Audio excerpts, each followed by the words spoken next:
is now being recorded. Hello students, good morning. Welcome to learn architecture and town planning subject again.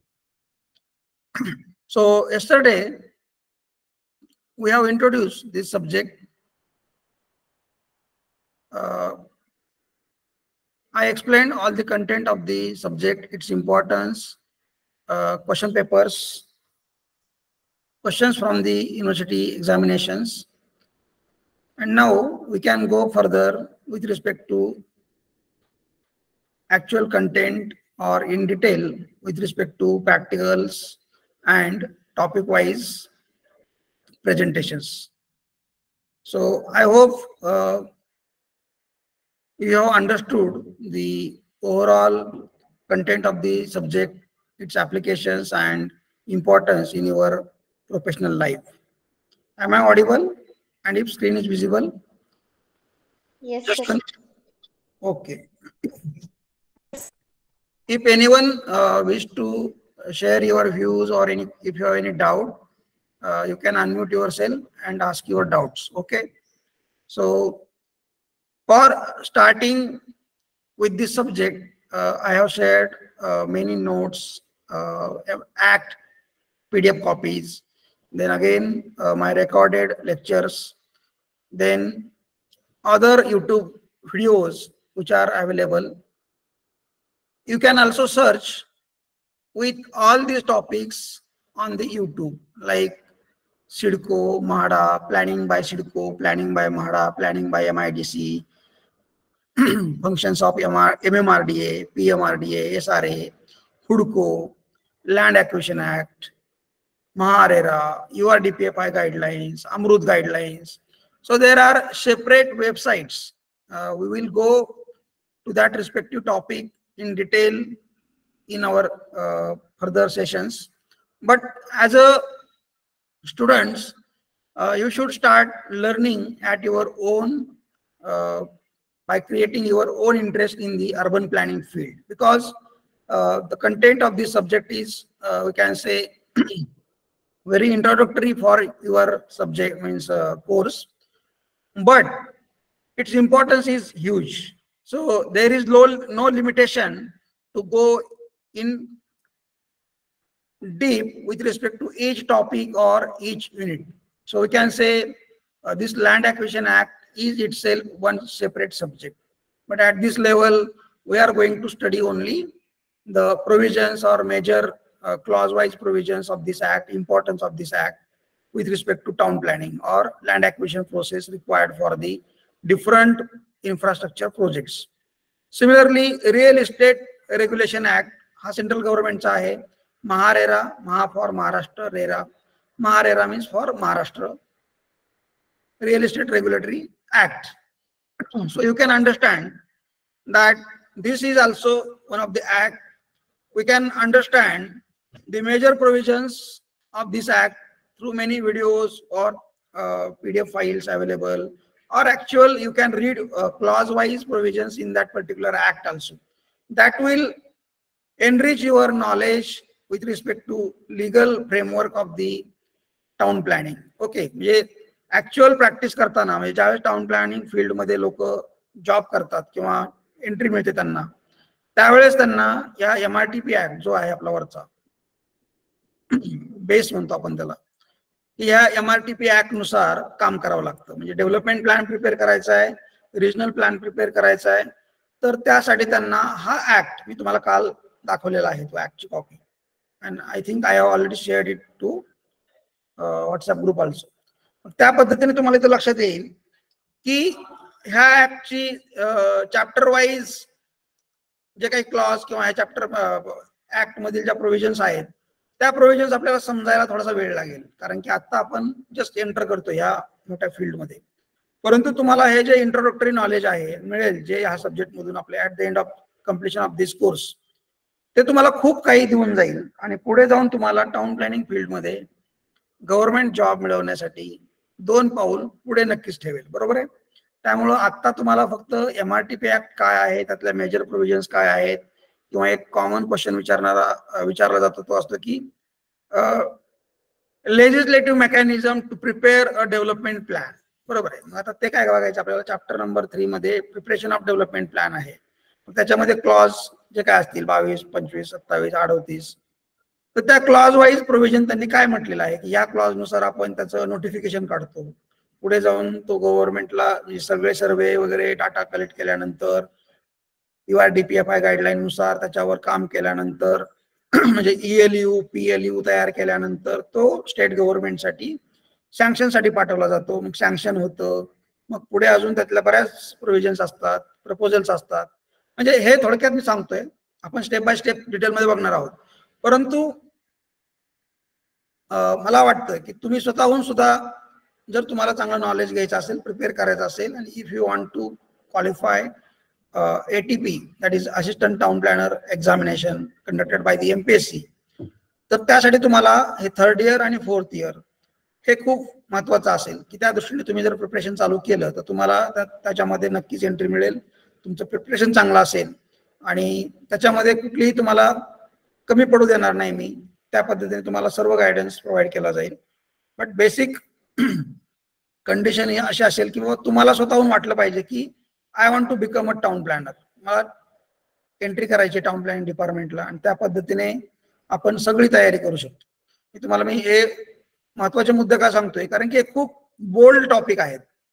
Planning bye सिडकोने नवी मुंबईचं planning केलं. म्हाडा गव्हर्नमेंटच्या जागावरती कमी खर्चातील किंवा कमी रेटमध्ये घरं उपलब्ध करून देतो. MIDC वेगवेगळ्या ठिकाणी आपल्या इंडस्ट्रियल डेव्हलपमेंट प्लॅन करतात. बारामती MIDC असेल, इंदापूर असेल, चाकण असेल, अशा भरपूर MIDC सेटअप करण्याचं काम असतं. म्हणजे सेटअप करणं म्हणजे काय वगैरे, मग ते डिटेलमध्ये बघितलं तर आपल्याला प्रत्येक टॉपिकमध्ये डिटेलमध्ये तेवढंच जाता येतं. MMRD म्हणजे काय की बाबा जो शहरी भाग आहे, Mumbai metropolitan regional development authority, म्हणजे MMR पहिल्यांदा समजून घ्यावा लागेल. सिमिलरली पुणे मेट्रोपॉलिटन रिजन म्हणजे काय, म्हणजे जो अर्बन एरिया आहे, कंटिन्युअस अर्बन एरिया आहे, that may include different municipal corporations, surrounding villages, nagar panchayat, nagar parishad, nagarpalika, like that. म्हणजे आळंदी नगर परिषद असेल, नगरपालिका असेल, तळेगाव वेगळी नगरपालिका नगर परिषद असेल, पुणे म्युनिसिपल कॉर्पोरेशन असेल मेन, त्याच्यामध्ये पिंपरी चिंचवड म्युनिसिपल कॉर्पोरेशन असेल. असा सर्व एरिया की जो अर्बनायझेशनच्या अंडर इन्फ्लुएन्स मध्ये आहे. की तुम्हाला वाटतं की आता पुणे सुरुवात झाली, जसं की आपण सोलापूर रोडने जाताना येवत आलं, उरुळी कांचन आलं की जाणवायला लागतं की आता पुणे सुरू झालं. पण ऍक्च्युअली पुणे पिंपरी चिंचवड किंवा पुणे म्युनिसिपल कॉर्पोरेशनची हद्द जी असेल ती मे बी थोडीशी हडपसरपर्यंतच असेल, येवत त्याच्यामध्ये नसेल. आता पाटसपर्यंत लोक इन्फ्लुएन्स एरिया म्हणून घरं शोधतात किंवा त्या पद्धतीने अपडाऊन करू शकतात. म्हणजे अशा प्रकारे सगळ्या गोष्टींचा विचार करून जो एरिया इन फ्युचर अर्बनाइज होणार आहे, म्हणजे जिथं लोकवस्ती दाट होणार आहे, घरं वाढणार आहेत, इंडस्ट्रियलायझेशन होणार आहे, गर्दी होणार आहे, तो सर्व एरिया आपण प्लॅनिंग मध्ये घेतो. बरोबर आहे. प्लॅनिंग मध्ये घेतो म्हणजेच काय की आपण त्याच्यावर विचार करतो की हा एरिया कधी ना कधी अर्बनाइज होणारच आहे, तर त्या पद्धतीने आपल्याला त्याच्यावरती आत्तापासूनच काम करावं लागेल. म्हणजेच काय की आपण आत्तापासून त्याच्यावर प्रॉपर प्लॅन डेव्हलपमेंट प्रपोज केली, रूल रेग्युलेशन सगळे वापरले, तर पुढे फ्युचरमध्ये तो एरिया एक प्लॅन डेव्हलपमेंट असू शकेल. मग त्या पद्धतीने तुम्ही बघा, आता ही साधी तुम्हाला मी एक वेबसाईट दाखवली PMRDA ची, यांच्यामध्ये पण जागा असतात प्लॅनिंग डिपार्टमेंट वगैरे, म्हणजे ते सगळं प्लॅन करण्याचंच काम आहे. त्यामुळं त्यांचे प्रोजेक्ट तुम्ही बघू शकता, काय काय त्यांनी केले, डेव्हलपमेंट प्लॅन, मास्टर प्लॅन. म्हणजे थोडक्यात त्यांचा जर नकाशा बघितला त्याच्यावर तुमच्या लक्षात येईल की पुणे मेट्रोपॉलिटन रिजन मध्ये कुठला एरिया कव्हर होतो. बरोबर आहे. मग त्यानुसार तुम्हाला लक्षात येतं की इरिस्पेक्टिव्ह ऑफ लोकल अथॉरिटीज त्यांनी काय केलेलं आहे, तर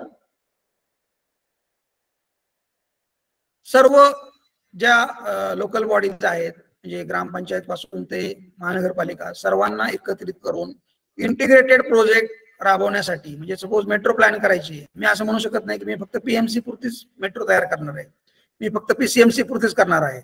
तर तुम्हाला हडपसर वरून डायरेक्टली निगडीला जायचं असेल तर तुम्हाला तो प्रोजेक्ट पूर्ण कंप्लीट पाहिजे ना. अशा प्रकारे इंटिग्रेटेड इफेक्टने सगळी कामं करण्यासाठी you need to have one such larger authority and that is development authority. मग आता या प्रत्येक शहराला ही डेव्हलपमेंट अथॉरिटी आहे. म्हणजेच पीएमआर म्हणजेच पुणे मेट्रोपॉलिटन रिजन, जो अर्बन एरिया आहे असं म्हणू शकतो आपण, आणि तो थोडासा मेन लोकवस्तीच्या बाहेरचा असेल. आणि ती डेव्हलपमेंट अथॉरिटी जी आहे त्याला आपण Pune metropolitan regional development authority अशा पद्धतीने PMRDA असं म्हणणार आहोत. बरोबर आहे.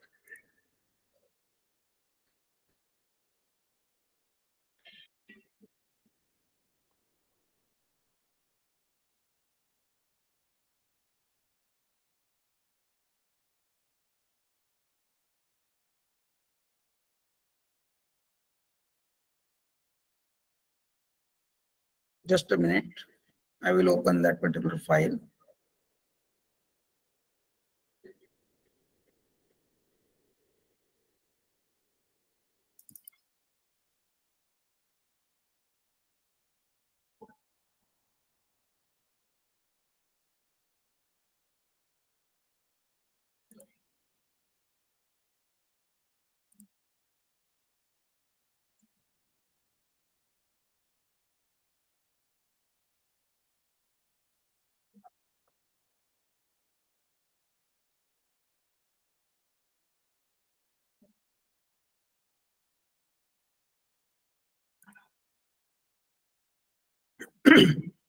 Okay, here you can see, थोड़ा सा clear नहीं है, but you can see this is actually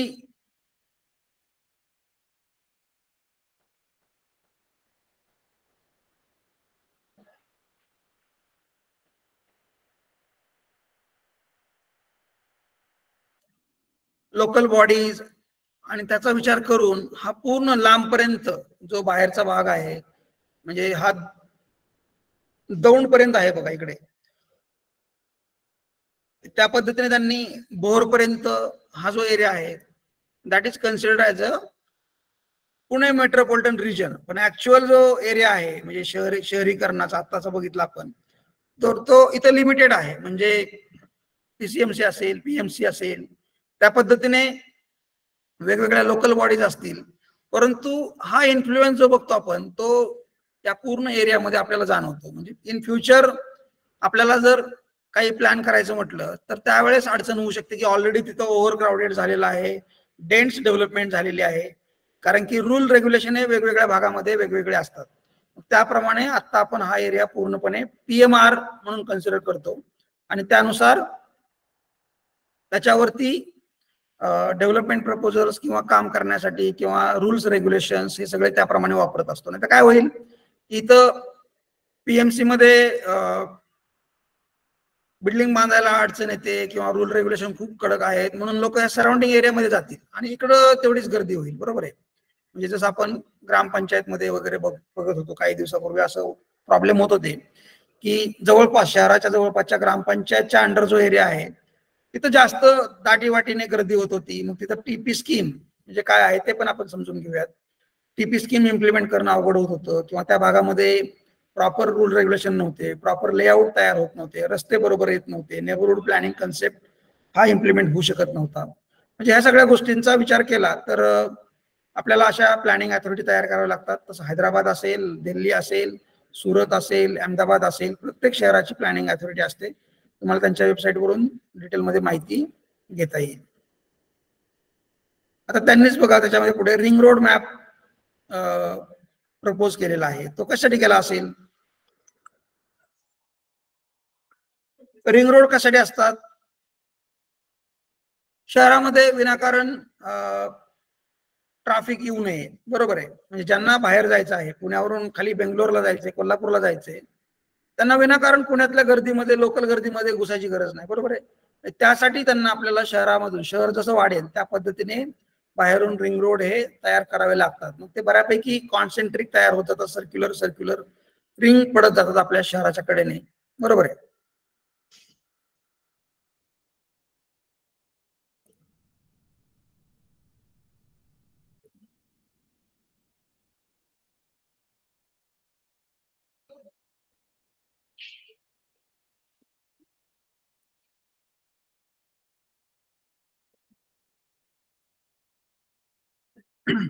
तसंच मुंबईचं सुद्धा आहे. MMR stand for Mumbai metropolitan region आणि MMRDA म्हणजे Mumbai metropolitan regional development authority. म्हणजे अशा प्रकारे आपल्याला बघता येईल की बाबा मुंबईमध्ये कोणते प्रोजेक्ट आहे, त्यांनी काय हाती घेतलेलं आहे, कुठले कामं केलेले आहेत वगैरे.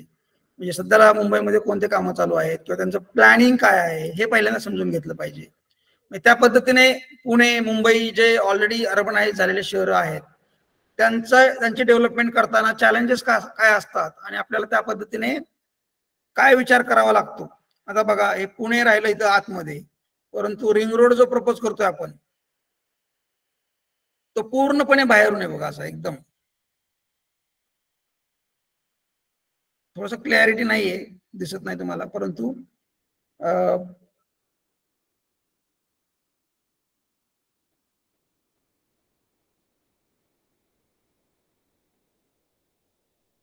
म्हणजे अंदाजे तुम्हाला लक्षात येईल की हा पूर्णपणे शहराच्या बाहेरून आहे, खूप बाहेरून. म्हणजे हेवी ट्रॅफिक किंवा जे वाहनं आहेत ते इकडून अजिबात गर्दीमध्ये जायची त्यांना वेळ आली नाही पाहिजे. म्हणजे जर आपण इकडे बघितलं कुठे असेल सासवड वगैरे एरिया जो आहे त्या भागातून आपल्याला बाहेरून बघता येईल, किंवा त्याच्या बाहेरून सुद्धा अजून एक प्रपोज नवीन सुद्धा अजून एक आहे.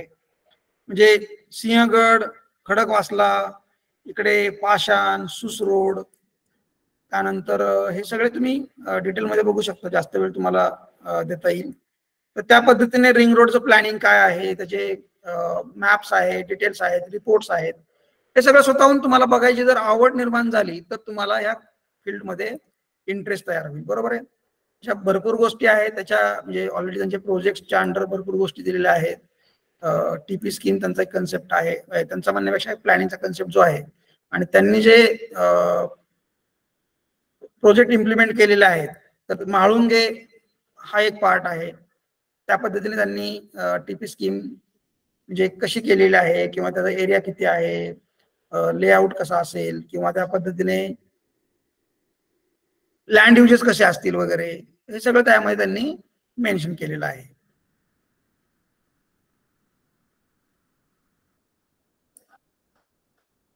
So I will request you to go through such all websites like MMRDA also. MMRDAचं प्लॅनिंग अजून जास्त जुनी असल्यामुळे खूप छान आहे. बरोबर आहे. त्यांचे रिजनल प्लॅन असतात. जसं आपण मी म्हटलं की डिस्ट्रिक्टसाठी आपण प्लॅन करतो, त्याच पद्धतीने हा अर्बन एरिया हा सुद्धा एक डिस्ट्रिक्ट कन्सिडर केला जातो किंवा एक रिजन कन्सिडर केला जातो, हॅव्हिंग युनिफॉर्म कॅरेक्टर. आणि त्या पद्धतीने त्या एरियासाठी सुद्धा प्लॅनिंग केलं जातं. बरोबर आहे. प्लॅनिंग, रिजनल प्लॅन, MMRDA तुम्ही आता नकाशा दाखवते फक्त थोडक्यात तुम्हाला, सो दॅट तुम्हाला अंदाजे लक्षात येईल की बाबा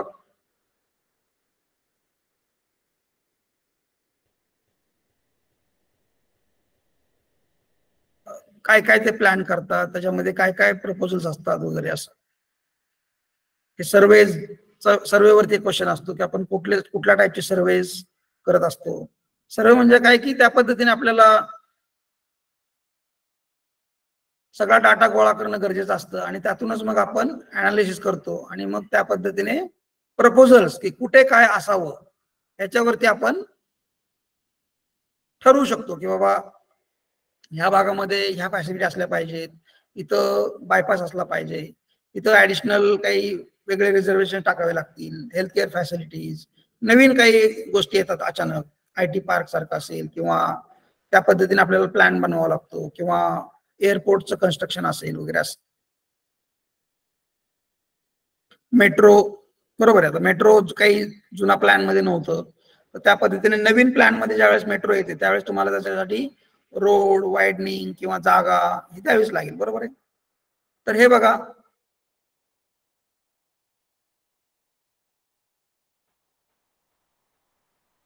हे सगळं म्हणजे त्याच्यामध्ये पण वेगवेगळे टाउन प्लॅनर्स असतात. इथं पण तुम्ही बघू शकता प्लॅन सँक्शन अंडर, म्हणजे तुम्हाला जे म्हटलं ना मी की सगळं हे MRTP ऍक्ट वर चालतं. त्या पद्धतीने बघा इथं काय दिलेलं आहे, plan sanction under section 15(1) of MRTP Act 1966 by government in urban development department wide notification वगैरे असं 2021 मध्ये. त्या पद्धतीने प्रपोज्ड लँड यूज म्हणजे आम्हाला वाटतं की हे शहर असं असावं. प्रपोज्ड PLU म्हणतोय तुम्हाला मी. ELU म्हणजे एक्झिस्टिंग, अशा प्रकारे एक अनालिसिस असतं. आणि प्रपोजल मध्ये असं एक असतं की बाबा हे शहर असं दिसायला पाहिजे, बरोबर आहे. त्या पद्धतीने तुम्हाला त्याचे लँड युजेस, एक कलर कोड जे आहेत ते त्या ठिकाणी जे प्रिडॉमिनंट आहेत त्यानुसार तुम्हाला लक्षात घेता येतील. मुंबई म्हटलं की आता काय असणार आहे बघा, urbanise zone, industrial zone, forest zone, green zone, institutional zone, national park, sanctuary. Sanjay Gandhi अभयारण्य मुंबईमध्ये मोठं आहे, तुम्हाला ठाण्याच्या वरती साईडला ते माहित असेल. एअरपोर्ट, हार्बर, आपल्या पुणे जिल्ह्याचं करायचं म्हटलं तर हार्बरचा विषय येणार नाही, कोस्टल एरियाचा विषय येणार नाही, वॉटर बॉडी येऊ शकतं, rail, proposed rail, major road, then proposed major road,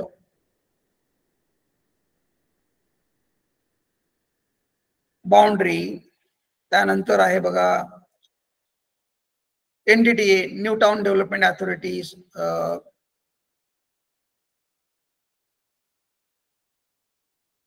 railway terminus, किंवा पुढचे जे बघा रेसिडेन्शियल, वॉटर बॉडी. हे कलर कोड तुमच्यासाठी खूप महत्वाचे आहेत. शॉपिंग सेंटर म्हणजे कमर्शियल झालं, टाउन सेंटर म्हणजे public, semi public, roads grey colour मध्ये आहेत, water body, open spaces green मध्ये दाखवलेले आहेत. म्हणजे हे जे सगळं आहे त्या पद्धतीने आपल्याला प्लॅन करताना त्या गोष्टी सगळ्या विचारात घ्याव्या लागतात. म्हणजे एक्झिस्टिंग सिच्युएशन काय आहे आणि तिथं आपल्याला काय प्रपोज करायचं आहे, कसं प्लॅन करायचं आहे, त्याची लँड कुठून मिळणार आहे, म्हणजे त्याची कनेक्टिव्हिटी कशी असणार आहे. आणि तेच प्रिन्सिपल आपण वेगवेगळ्या लेवलमध्ये वापरत असतो. म्हणजे जसं की तुम्हाला मी म्हटलं मी, आपल्याला NA प्लॉटिंग करायचं आहे तर तिथं सुद्धा तुम्हाला काही ओपन स्पेसेस, अम्युनिटी स्पेस, रस्ते, लेआउट, म्हणजे सध्याला आपला लोकांचं काय असतं की लेआउट मध्ये किंवा जमिनीची जी मालकी असते ती वेगवेगळ्या शेप मध्ये असते, परंतु आपण प्लॅन करताना प्रॉपर ग्रीड तयार करतो. ग्रीड अँड पॅटर्न हा एक महत्वाचा पॅटर्न असतो आपल्या प्लॅनिंग मध्ये. एकदम काटकोनात रस्ते, चौरस प्लॉट्स किंवा आयताकृती प्लॉट तयार करून रस्त्यावरती फ्रंट थोडासा कमी आणि आतमध्ये जास्त, अशा पद्धतीने आपण प्लॅन करतो. ते लेआउट प्लॉटिंग वगैरे जे आहे, नेबरहुड प्लॅनिंग कन्सेप्ट, तो पण मी तुम्हाला पुढे दाखवेल. तर ह्या MMRDA मध्ये तुम्ही तालुका वाईज सुद्धा बघू शकता. इथं भरपूर माहिती आहे. तुम्हाला एक रिपोर्ट आहे याचा, फायनल मेट्रोपॉलिटन रिजनचा जो रिपोर्ट आहे तो पण रिपोर्ट तुम्ही डिटेल मध्ये बघू शकता. त्याच्यामुळे तुम्ही एकदा जर वाचलं पूर्ण तरी तुम्हाला रिजनल प्लॅन काय असतो हा कन्सेप्ट बऱ्यापैकी समजेल. आणि सगळी माहिती ऑलरेडी अवेलेबल आहे, प्लॅन्स अवेलेबल आहेत. म्हणजे development plan for smaller urban area, regional plan जो आहे तो डिस्ट्रिक्ट साठी किंवा एक मोठ्या एरियासाठी असू शकतो, बरोबर आहे, एक जिल्हा म्हणू शकतो आपण, किंवा अर्बन एरिया जो आहे मोठा म्हणजे जसं की मुंबई, पुणे, त्यांच्यासाठी पण एक रिजन म्हणून आपण त्याला कन्सिडर करतो. डेव्हलपमेंट प्लॅन हा पर्टिक्युलरली त्या लोकल बॉडीच्या अंडर जो एरिया आहे, म्हणजे बारामतीचा ज्या नगरपालिकेच्या अंडर जो एरिया असेल त्यासाठी आपल्याला डेव्हलपमेंट प्लॅन असेल. परंतु सोलापूर डिस्ट्रिक्ट किंवा पुणे डिस्ट्रिक्टसाठी रिजनल प्लॅन असेल, पुणे अर्बन एरियासाठी पण रिजनल प्लॅन असेल, मुंबई मेट्रोपॉलिटन रिजनसाठी म्हणजे मुंबई मेट्रोपॉलिटन एरियासाठी सुद्धा रिजनल प्लॅन असेल. म्हणजे अशा प्रकारे आपल्याला वेगवेगळ्या अथॉरिटींचं फंक्शन स्टडी करायचं आहे. त्यासाठी तुम्हाला ठराविक म्हणजे क्वेश्चन आहेत किंवा what are the functions of MMRDA, PMRDA, त्यांची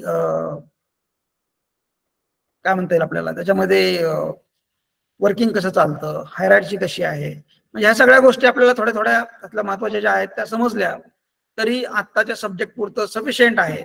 परंतु you can go ahead with respect to detailed description in the particular authority or the planning authority. याच्यावरून तुम्हाला लक्ष देईल बघा, town planning officer, chief planning division, MMRDA, metropolitan commissioner, secretary, joint director of town planning, Konkan division, म्हणजे हे सगळे त्यातले positions आहेत, प्लॅनर्स आहेत, यांनी यांनी काम केलेलं आहे वगैरे हे सगळं त्याच्यामध्ये दाखवते बघा. Town planning team MMRDA. तर हे काही IAS कॅडरचे लोक असतात, काही इथून जे सुरुवात झाली आहे ते बघा, हे आपल्या टाउन प्लॅनिंग डिपार्टमेंट मधले लोक आहेत. म्हणजे त्यांच्या जे बदल्या होऊ शकतात MMRDA to town planning department, किंवा त्यांचं सेपरेट पण असतं, परंतु त्यांना इलिजिबल वेगवेगळ्या डिपार्टमेंटमध्ये जॉईन होण्यासाठी सुद्धा परवानगी मिळते. They can get director of town planning और deputy director of town planning positions based on their experience also. त्या पद्धतीने बघा की एवढे लोक हे सगळे प्लॅनर, GIS प्लॅनर किंवा अशा पद्धतीने लँड यूज स्पेशलिस्ट, ह्या सगळ्या गोष्टी मी तुम्हाला का दाखवतोय की फ्युचर तुमचं जर ह्याच्यामध्ये करायचं असेल तर तुम्हाला ह्या पद्धतीने अप्रोच व्हावं लागेल आणि या पद्धतीने एक्सपिरियन्स तयार करावा लागेल. पण मेनली त्यासाठी तुम्हाला एंट्री करणं गरजेचं आहे पहिल्यांदा, बरोबर आहे. एंट्री केल्याशिवाय तुम्हाला पुढे जाता येणार नाही. मग त्या पद्धतीने इथं तुम्हाला लगेचच लक्षात येतं बघा की थोडं थोडं जरी बघितलं की रिजनल प्लॅन त्यांनी एक्सप्लेन केलेला आहे की रिजनल प्लॅन, नीड, त्यानंतर त्याच्या बाउंड्री वगैरे, पॉप्युलेशन, फ्युचर ग्रोथ किती असेल, त्यानंतर तिथली पर्टिक्युलरली इकॉनॉमी काय आहे, डेमोग्राफी महत्वाची असते, पॉप्युलेशन किती आहे, spatial growth trends and land uses, सध्याला स्पॅशियल म्हणजे काय की वेगवेगळ्या भागामध्ये कशी ग्रोथ होत आहे, ट्रान्सपोर्टेशन म्हणजे काय की तिथलं ट्रान्सपोर्टेशन नेटवर्क कसं आहे, हाऊसिंग कंडिशन्स कशा आहेत, त्या भागामध्ये हाऊसिंग रिलेटेड काय स्टेटस आहे, physical infrastructure, rural status of MMR, एन्व्हायरमेंटची काळजी घेतली जाते का, पोल्युशन कसं आहे, रिव्हर पोल्युटेड आहेत का, म्हणजे असं वेगवेगळ्या पद्धतीने सगळं अनालिसिस केलं जातं. त्या पद्धतीने मग आपल्याला पॉप्युलेशन प्रोजेक्शन, आपल्याला माहिती आहे there are different methods for the population projection based on the previous record, आपण त्याला पुढे कंटिन्यू करू शकतो. मग पुढे हाऊसिंग नीड किती असेल, हे कॅल्क्युलेशन्स आहेत सगळे. मग त्या पद्धतीने तुम्ही एक एक पॉईंट जर पुढे गेला तर आपल्याला प्रपोजल काय द्यावे लागतील हे अंदाज येतो, किंवा त्या पद्धतीने काही ग्रोथ सेंटर्स प्रपोज करावे लागतील असं आपल्याला जाणवतं, किंवा अर्बन स्प्रॉल म्हणजे शहर असं वाढणार आहे, शहराचा वाढता खर्च बघून आपल्याला त्या पद्धतीने वेगवेगळे प्रपोजल्स द्यावे लागतात. लँड यूज झोनिंग, त्या पद्धतीने मग कुठे इंडस्ट्रियल झोन ठेवायचा आहे का, किंवा त्या पद्धतीने काही रूल रेग्युलेशन्स, त्यालाच आपण म्हणतो की DC rules, development control regulations म्हणतो, किंवा ग्रोथ सेंटर्स, शहरामध्ये त्या भागामध्ये अर्बन एरियामध्ये काही नवीन योजना, चांगल्या मोठमोठ्या इंडस्ट्रीज आणणं, किंवा काही वेगळं नवीन प्लेग्राऊंड, स्टेडियम तयार करणं, किंवा आता मुंबईचं प्लॅनिंग बघताना तुमच्या लक्षात येईल की ऑटोमॅटिक की वाशीमध्ये फ्रूट मार्केट, व्हेजिटेबल मार्केट तयार केलेलं आहे की जिथं आपल्या राज्यातून सगळीकडून जे मुंबईसाठी जे मटेरियल जातं म्हणजे व्हेजिटेबल्स आणि फ्रुट्स, ते पहिल्यांदा तिथं विक्री होतात आणि तिथून मग पुढे डिस्ट्रीब्यूट होतात मुंबईमध्ये. त्या पद्धतीने त्यांनी काय केलं की नोडल डेव्हलपमेंट हा कन्सेप्ट आला, आणि त्या पद्धतीने वाशीला पर्टिक्युलरली APMC असेल तर त्यांनी अजून वेगवेगळ्या भागामध्ये वेगवेगळे ग्रोथ सेंटर्स प्रपोज केले. कोपार खैरेने असेल किंवा खारघर असेल, तिथे एक अम्युजमेंट पार्क आहे खूप मोठं. आता डिटेलमध्ये आपण नवी मुंबईचं बघताना बघूयात, परंतु इथं MMRDAचा प्लॅन बघताना मी थोडक्यात त्या गोष्टी एक्सप्लेन करतोय. तर असं खूप गोष्टी आहेत, तुम्हाला याच्यामध्ये पूर्णपणे इन्व्हॉल्व झालं, वाचलं, ऐकलं, भरपूर काही ऐकायची पण तयारी ठेवा. आपला सब्जेक्ट आइसबर्ग सारखा आहे आणि त्याच्यामध्ये तुम्हाला खूप काही शिकायला मिळेल, आणि तुम्हाला प्रोफेशनल डेव्हलपमेंट काय असते, की प्रोफेशन काय असतं एक्झॅक्टली हे आपल्याला लक्षात येईल. नाही तर आपण बऱ्यापैकी तयारी करून ज्यावेळेस प्रोफेशनल फील्डमध्ये जातो त्यावेळेस आपल्याला कळतं, परंतु हे जर तुम्ही आताच बघायला सुरुवात केली तर तुम्हाला त्या गोष्टी आतापासून कळायला लागतील. तुम्हाला आता इंटर्नशिप आहे, थोडंसं तुम्ही इंटर्नशिपसाठी सुद्धा बघा. जवळपासच्या ज्या प्लॅनिंग अथॉरिटीज आहेत, टाउन प्लॅनिंग डिपार्टमेंट असेल, नगर परिषद असेल, त्यांच्याकडे जाऊन सुद्धा ह्या सगळ्या गोष्टी समजावून घेऊ शकता. I will help you to get the permissions for the internship in town planning department, in Nagar Parishad also, in irrigation department, in PWD department. तुम्हाला प्रोजेक्ट्स बघता आले पाहिजेत, त्या पद्धतीने तुम्ही त्याच्यावर काम केलं पाहिजे, आणि त्या पद्धतीने तुम्हाला त्याचा अनुभव मिळाला तर तुम्हाला ते वर्क कल्चर कळतं, आणि त्यानुसार तुम्हाला तुमची डेव्हलपमेंट काय करायला पाहिजे ह्या गोष्टी ह्या पुढे तुम्हाला लक्षात नक्कीच येतील. बरोबर आहे. तर डिटेलमध्ये जात नाही मी, मोठा रिपोर्ट आहे, तुम्ही त्याच्यावरती वेळ देऊन हा रिपोर्ट वाचायचा प्रयत्न करा. बऱ्याच गोष्टी तुमच्या क्लिअर होतील. मुंबई पण तुम्हाला पूर्णपणे समजेल की मुंबईचं प्लॅनिंग कसं असतं, काय असतं. की मुंबईचं बऱ्यापैकी बघितलं तर मुंबईचं जे सगळं काम चालू आहे ते केवळ लोकल ट्रेन किंवा मेट्रो त्या रूट वरती चालतं. त्यानुसार ईस्ट वेस्ट काय आहे आणि त्या पद्धतीने लोक 50-60 किलोमीटर दररोजचं कसं ट्रॅव्हल करतात, राहतात कुठे, काम कुठे, ऑफिसेस कुठे आहेत, कुठल्या भागात काय आहे, हे सगळं तुम्हाला त्या ह्याच्यावरून लक्षात येतं. बरोबर आहे. वेगवेगळे मॅप्स दिलेले आहेत बघा, पॉप्युलेशन साईज नुसार दाखवलेलं आहे. तर त्याच्यावरून तुमच्या लक्षात येतं की ते ग्रेटर मुंबई जो भाग आहे तो जास्त डेन्स आहे किंवा इथं त्या पद्धतीने कमी कमी पॉप्युलेशन आहे. मग त्या पद्धतीने आपल्याला पुढे काय होणार आहे याचा अंदाज येतो. बरोबर आहे. मुंबईचं लोकेशन पहिल्यांदा मेन लक्षात घ्यावं लागतं. हा पूर्ण समुद्राचा भाग आहे. इथं गेट ऑफ इंडिया आहे, इथं नरिमन पॉइंट आहे, त्यानंतर हा बांद्रा वरळी सी लिंक आहे. हे ट्रेनचे रूट्स आहेत बघा. ही वेस्टर्न लाईन आहे, ही सेंट्रल लाईन आहे, ही हार्बर लाईन आहे. हा नवी मुंबईचा भाग आहे एवढा. त्यानंतर ही कल्याण डोंबिवली म्युनिसिपल कॉर्पोरेशन आहे, इकडे भिवंडी आहे, उल्हासनगर अंबरनाथ आहे, कर्जत कसारा, इकडे माथेरान. म्हणजे लोक आता पनवेल ते खोपोली कर्जत इथपर्यंत रेल्वेने कनेक्टेड आहेत आणि लोक इथपासून मुंबईमध्ये अपडाऊन करतात. इथपासूनच काय पुण्यातून अपडाऊन करतात. म्हणजे रेल्वे कनेक्टिव्हिटी झाल्यापासून एक्सप्रेसवे झाल्यानंतर मी तुम्हाला जसं मी म्हटलं की इथून आपण पुणे तळेगाव वडगाव मावळ वगैरे पुणे वाटतं आणि एकदा आपण थोडस बोरघाटातून बाहेर पडलं की पनवेल वगैरे लागायला लागलं की लगेच आपल्याला मुंबई आलं हे कळायला लागतं. उंच उंच बिल्डिंग दिसतात, अशा क्रिक्स खाड्या वगैरे दिसतात. मुंबईमध्ये जाताना तुम्ही जर मुंबईमध्ये गेला असाल तर तुम्हाला हा पनवेल कडून जाणारा रस्ता माहित असेल. इथे खारघरमध्ये उंच उंच बिल्डिंग आहेत, चांगले प्रोजेक्ट्स आहेत. सिमेंट्स कंपनीची बिल्डिंग दिसते डाव्या साईडला. किंवा पुढे पुढे जाऊन मग तुम्ही असं पहिल्यांदा काय होत होतं की हा तरी वाशीचा जो ब्रिज आहे तो नंतर झाला. पहिल्यांदा आपण असं वरती ठाण्याकडे कल्याणवरून ठाण्याला पहिली जी रेल्वे लाईन आहे त्याची जशी अवेलेबिलिटी आहे किंवा जे कन्स्ट्रक्शन कॉस्ट आहे त्यानुसार वरती आपण कल्याण उल्हासनगर म्हणजे हे हा रस्ता बघा, कर्जत बदलापूर उल्हासनगर कल्याण किंवा ह्या मार्गे म्हणजे आपली जी ट्रेन जाते ती ह्या मार्गे जाते पहिल्यांदा. बरोबर आहे. आणि माथेरान इथं आहे अलीकडे. तर त्यानुसार तुम्ही असं वरती वरती गेल्यानंतर तुम्हाला इथे जाणेल की कल्याण वगैरे असं वरती जाऊन आपण परत खाली खाली इकडे एकदम सीएसटी साठी छत्रपती शिवाजी टर्मिनल्स किंवा पहिलं जुनं जे नाव होतं ते व्हिक्टोरिया टर्मिनल्स किंवा इथं चर्चगेट स्टेशन आहे. इथं मध्ये दादर सेंट्रल हे आहे काय म्हणू शकतो आपण त्याला जंक्शन आहे. तर त्या पद्धतीने तुमच्या हे जर मुंबई तुम्ही गेला नसाल तर मुंबई तुम्हाला पूर्ण समजावून घेण्यासाठी तुम्हाला हा रिपोर्ट खूप कामी येईल.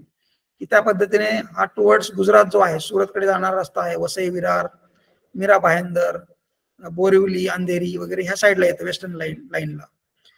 मध्ये सेंट्रल लाईनला इकडे ठाणेकडे जाणारी जी सेंट्रल लाईन आहे ती कल्याण म्हणजे आपली जी पुण्याकडे येणारी जी ट्रेन आहे ती त्या सेंट्रल लाईनने येते. त्याचबरोबर या क्रिक वरून नवीन जी खाडीवरून जो ब्रिज तयार झाला तिथून वाशीकडे जाणारा नेटवर्क आहे आणि मग त्या भागामध्ये इथं मुंबई गर्दी होते म्हणून आपण हे नवी मुंबई तयार केलं. नवी मुंबई मधलंच हे प्लॅनिंग अजून बाकी आहे जिथं कमी पॉप्युलेशन आहे. मी तुम्हाला सांगितलं उरण द्रोणागिरी JNPT वगैरे हा जो एरिया आहे त्या भागामध्ये आपल्याला आता डेव्हलपमेंट किंवा प्रोजेक्ट चालू आहेत हे लक्षात येईल. आता आपली जी नवीन बांद्रा वरळी ऑलरेडी इकडे झाली. इथे नावाशेवा शिवडी हे जे पोर्ट आहे ते एक आपलं JNPT पोर्ट आहे आणि इथं नावाशेवा म्हणजे गेट ऑफ इंडियाच्या जवळ इथून आता नवीन कनेक्टिव्हिटी तयार झालेली आहे. मग त्या कनेक्टिव्हिटी मधूनच आपल्याला हा जो अलिबाग साईडचा जो एरिया आहे तो आता बोटीने कनेक्टेड आहे. आता लोक इथून म्हणजे आपल्या गाड्या कार्गो सगळं त्याच्यामध्ये बोटीमध्ये टाकून आपण directly gate of India to Alibag जाऊ शकतो. परंतु आता हे कनेक्टिव्हिटी रस्त्याने झाल्यामुळं आय थिंक तो रस्ता आता ओपन झालेला आहे किंवा ओपन होणार असेल, हे कम्प्लीट होण्याच्या मार्गावर आहे पूर्णपणे किंवा मध्यंतरी आय थिंक ओपन झालेला आहे बघा. तर त्यानुसार तुम्हाला इथून आता कमी वेळामध्ये म्हणजे आता अगोदर जे असं फिरून वळसा मारून जावं लागायचं ते तुम्हाला असं डायरेक्टली जाता येईल. इथंच नवी मुंबईचं एअरपोर्टचं काम चालू आहे, बरोबर आहे. म्हणजे ऑलरेडी इथं अंधेरीला एक इंटरनॅशनल एअरपोर्ट आहे. म्हणजे हे ओव्हरऑल सगळे प्रोजेक्ट, त्याचा स्केल, हे सगळं समजून घ्यायचं असेल तुम्हाला, तर तुम्ही ह्या प्रोफेशन मधल्या सगळ्या खाचाखोचा terms, technical terms, planning terms सगळ्या समजून जर घेतल्या तर तुम्हाला इझिली ह्या गोष्टी सगळ्या पुढे सोप्या जातील आणि त्याचा उपयोग तुम्हाला होईल. त्याच्यामध्ये भरपूर गोष्टी आहेत बघा, की मायग्रेशन आपण समजून घेतो किंवा त्याच्यामध्ये पॉप्युलेशन कशा पद्धतीने आहे, म्हणजे डिस्ट्रीब्युशन कसं आहे, मेल फिमेल किती आहेत, इथपासून ते वर्क फोर्स, बऱ्याच गोष्टी असतात. म्हणजे डिटेलमध्ये बघायचं म्हटलं तर आपण रिजनल प्लॅनचा अभ्यास करताना थोडंसं याच्यावरती बघूच, परंतु मी तुम्हाला आता इंट्रोडक्टरी याच्यामध्ये पण का सांगतोय, तर हे सगळं बघितलं तर इनडायरेक्टली आपलं सगळं प्रिपरेशन होत जातंय. आणि हे सगळं का करायचंय, कंटेंट काय आहे हे कळालं की इनडायरेक्टली आपल्याला त्या टर्म्स इझिली क्लिअर कळण्यासाठी मदत होते.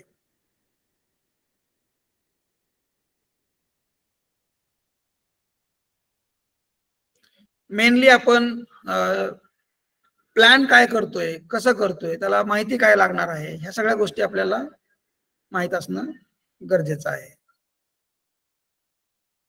इथं काय दिलेलं आहे बघा, अर्बन लोकल बॉडीज. बघा वसई विरार एक म्युन्सिपल कॉर्पोरेशन आहे, ठाणे म्युन्सिपल कॉर्पोरेशन आहे, त्या पद्धतीने कल्याण डोंबिवली एक वेगळी आहे, भिवंडी आहे, बदलापूर आहे, पनवेल आहे, माथेरान नगर परिषद आहे, कर्जत आहे, आणि बाकीचा हा रुरल एरिया आहे, म्हणजे विलेजेसच्या अंडर आहे.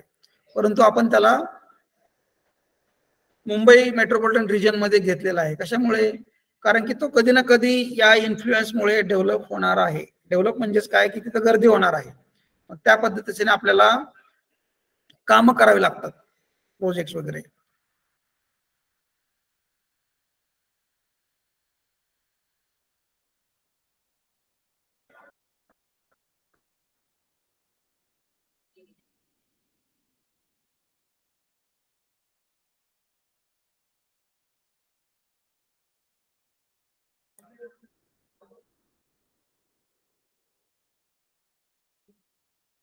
You can ask if you have any doubt or any question.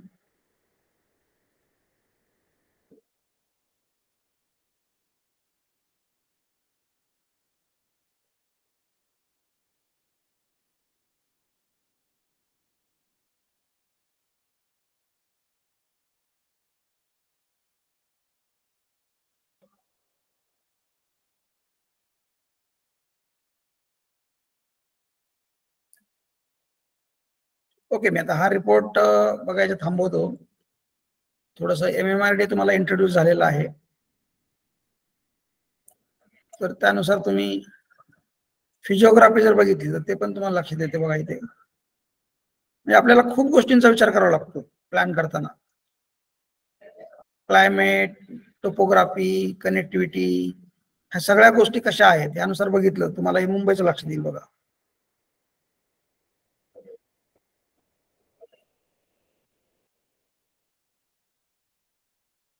या नकाशाचं नाव बघूया, urbanisation pressure on proposed areas.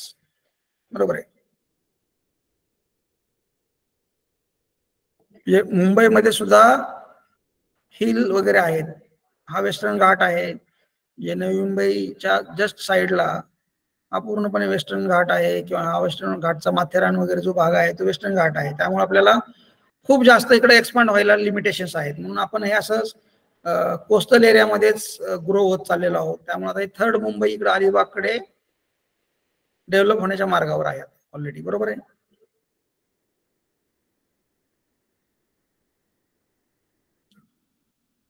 Issues requiring planning interventions, अशा भरपूर गोष्टी असतात की तिथे आपल्याला विचार करावा लागतो, अनालिसिस करावं लागतं, आणि मग आपण प्रपोज करतो. म्हणजे प्लॅनिंग मध्ये हाच महत्वाचा भाग आहे की आपल्याला अभ्यास करावा लागतो त्या भागाचा पूर्णपणे वेगवेगळ्या दृष्टीने. म्हणजे इरिस्पेक्टिव्ह ऑफ लोकल अथॉरिटी म्हणता येईल आपल्याला, की खेडेगावाचा विचार करायचा असेल तर खेडेगावाचा पूर्ण अभ्यास करावा लागतो.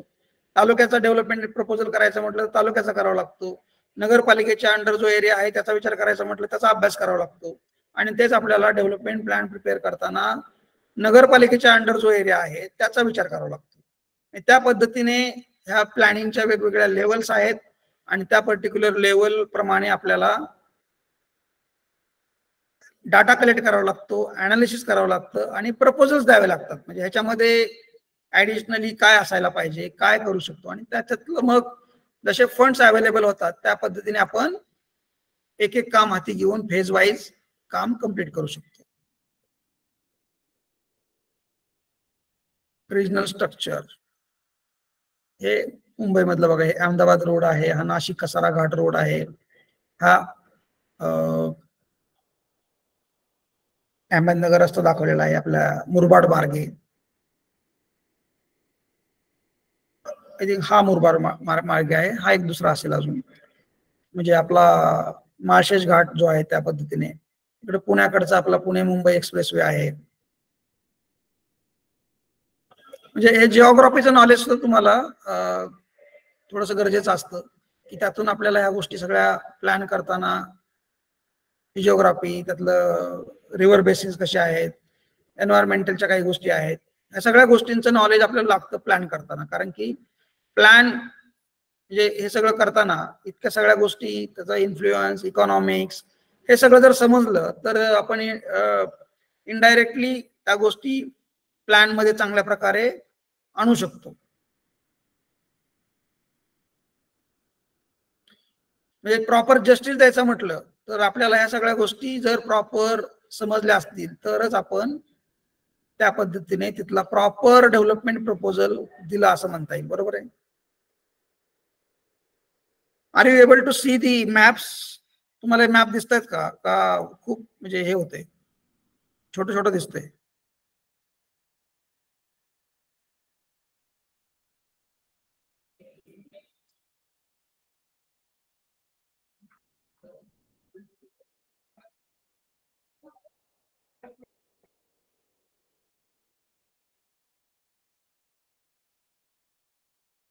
फाईल थोड्याशा हेवी आहेत, वेळ घेत आहेत लोड व्हायला. पण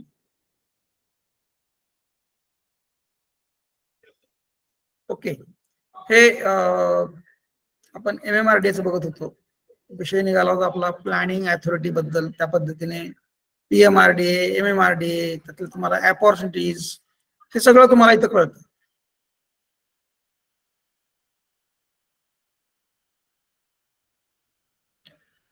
ठीक आहे, तुम्ही अजून जास्त डिटेलमध्ये जा, पूर्ण बघा त्यांचे कामं काय आहेत, MMRDA कशासाठी तयार झाली, कधी तयार झाली, या सगळ्या गोष्टी तुम्हाला इथं बघायला मिळतील. बरोबर आहे.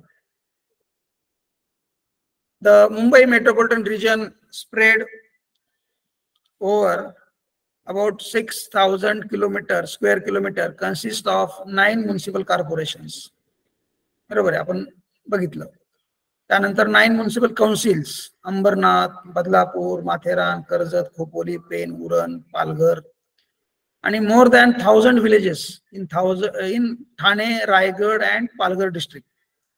त्या पद्धतीने MMRDA is responsible for the balance development of MMR.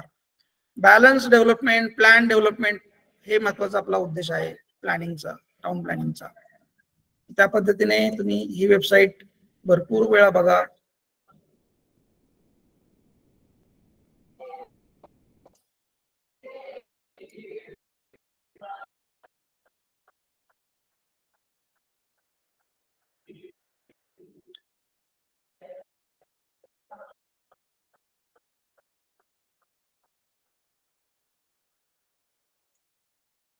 त्याच लाईन वरती तुम्ही MIDC ची वेबसाईट बघू शकता. MIDC ची वेबसाईट एक सेपरेट आहे. MIDC वेबसाईट वरती सगळी माहिती तुम्हाला मिळेल.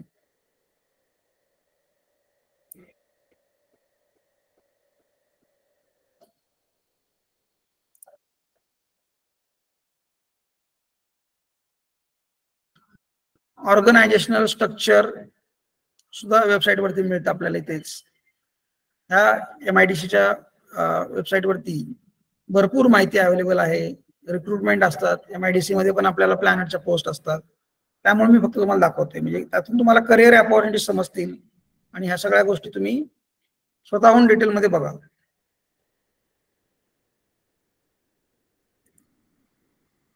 त्यानंतर आहे म्हाडा, सिडको. सिडको म्हटलं की नवी मुंबईची आठवण यायला पाहिजे तुम्हाला.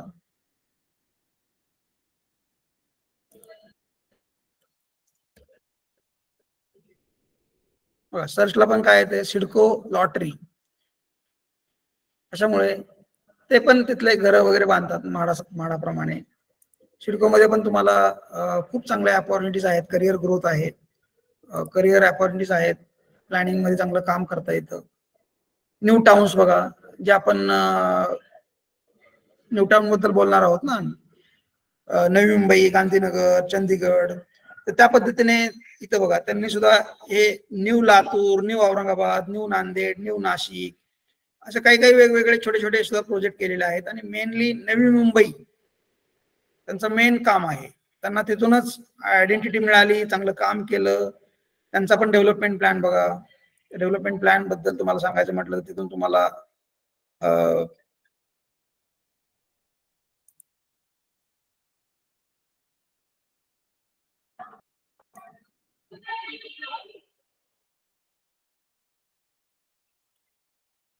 बऱ्याच गोष्टी कळतील. हे थोडंसं वाचलं, समजून घेतलं तर तुम्हाला की बाबा कुठल्या प्रकारचे सर्वेज केले, डाटा कसा कलेक्ट केला, त्या पद्धतीने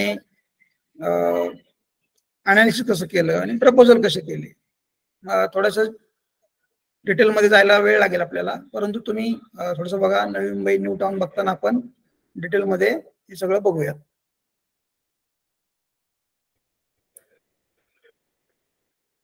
एखाद्या डिटेल नोडचा म्हणजे ऐरोली नोडचा जर प्लॅन बघायचा म्हटलं तर तुम्हाला त्यांनी प्लॅनिंग कसं केलेलं आहे हे बरोबर दिसेल की त्यानुसार ही डेव्हलपमेंट चालू असते. थोडेसे मॅप हेवी असतात कंटेंट वाईज, त्यामुळं ओपन व्हायला वेळ लागतो, परंतु तुम्हाला याच्यामधून बऱ्याच गोष्टी क्लिअर होतील.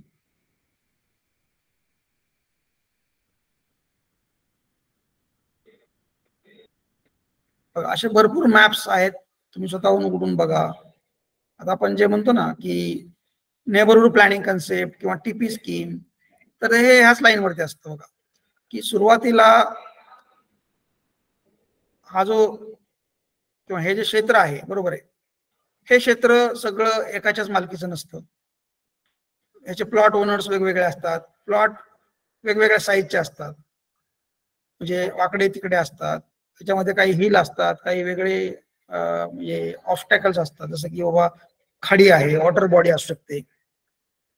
मग या सगळ्या गोष्टींचा विचार करून आपण काय करतो, सीआरजेड कन्सेप्ट आपण ऐकला की इथं खाडी आहे, बरोबर आहे. खाडीच्या कडेला सीआरजेड रिझर्वेशन असणार आहे की जिथं डेव्हलपमेंटला रिस्ट्रिक्शन असतील.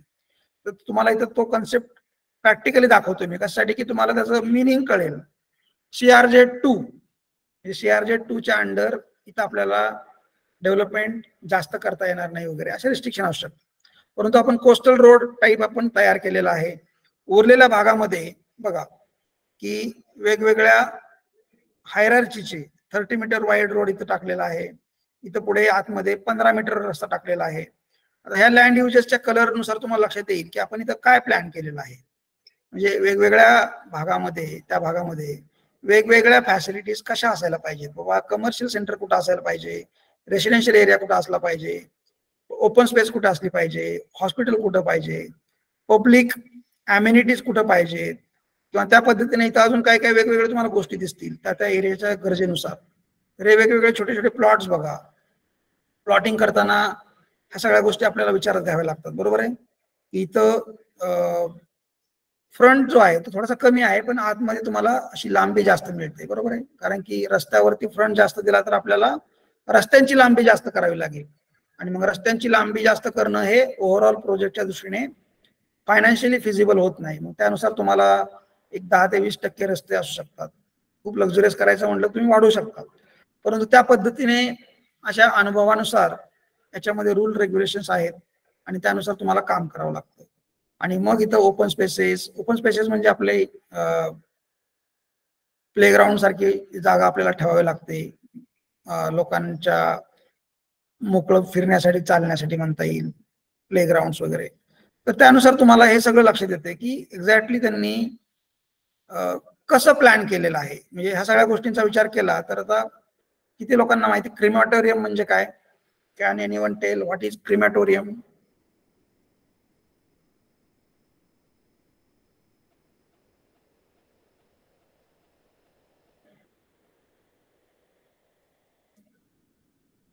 क्रिमॅटोरियम अंत्यविधी होतात. हा येस. तर मी तुम्हाला सांगेल की आपल्याला थोडक्यात शहरामध्ये जन्मापासून मृत्यूपर्यंत जेवढं काही लागतं ते सगळं प्लॅन करावं लागतं. बरोबर आहे. म्हणजे अंत्यविधी कुठं करायचा, लोकांनी अंत्यविधीसाठी जागा कुठे ठेवायची लोकांसाठी, आणि त्यात परत धर्मानुसार सुद्धा वेगवेगळ्या प्रकारे अंत्यविधी केला जातो. त्यानुसार सुद्धा अंत्यविधी करण्यासाठी जागा ह्या उपलब्ध रिझर्व करून ठेवाव्या लागतात. म्हणजे असं होऊ शकत नाही की शहर वाढत गेलं आणि अंत्यविधी करायला जागाच नाहीये किंवा एकच आहे ते खूप लांब आहे. तर तुम्हाला जसं शहर वाढेल त्या पद्धतीने या रिझर्वेशन मध्ये प्लॅन मध्ये आपल्याला त्या सगळ्या जागा रिझर्व करून ठेवल्या तरच तिथं त्या लोकांची सोय होईल असं म्हणता येईल. बरोबर आहे.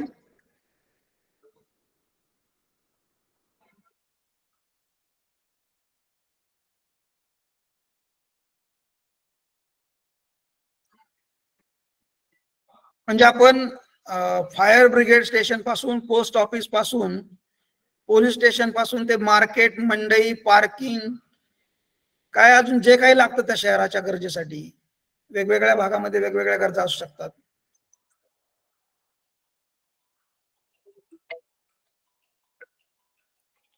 Just wait for minute.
Okay, समजतंय का या गोष्टी सगळ्या?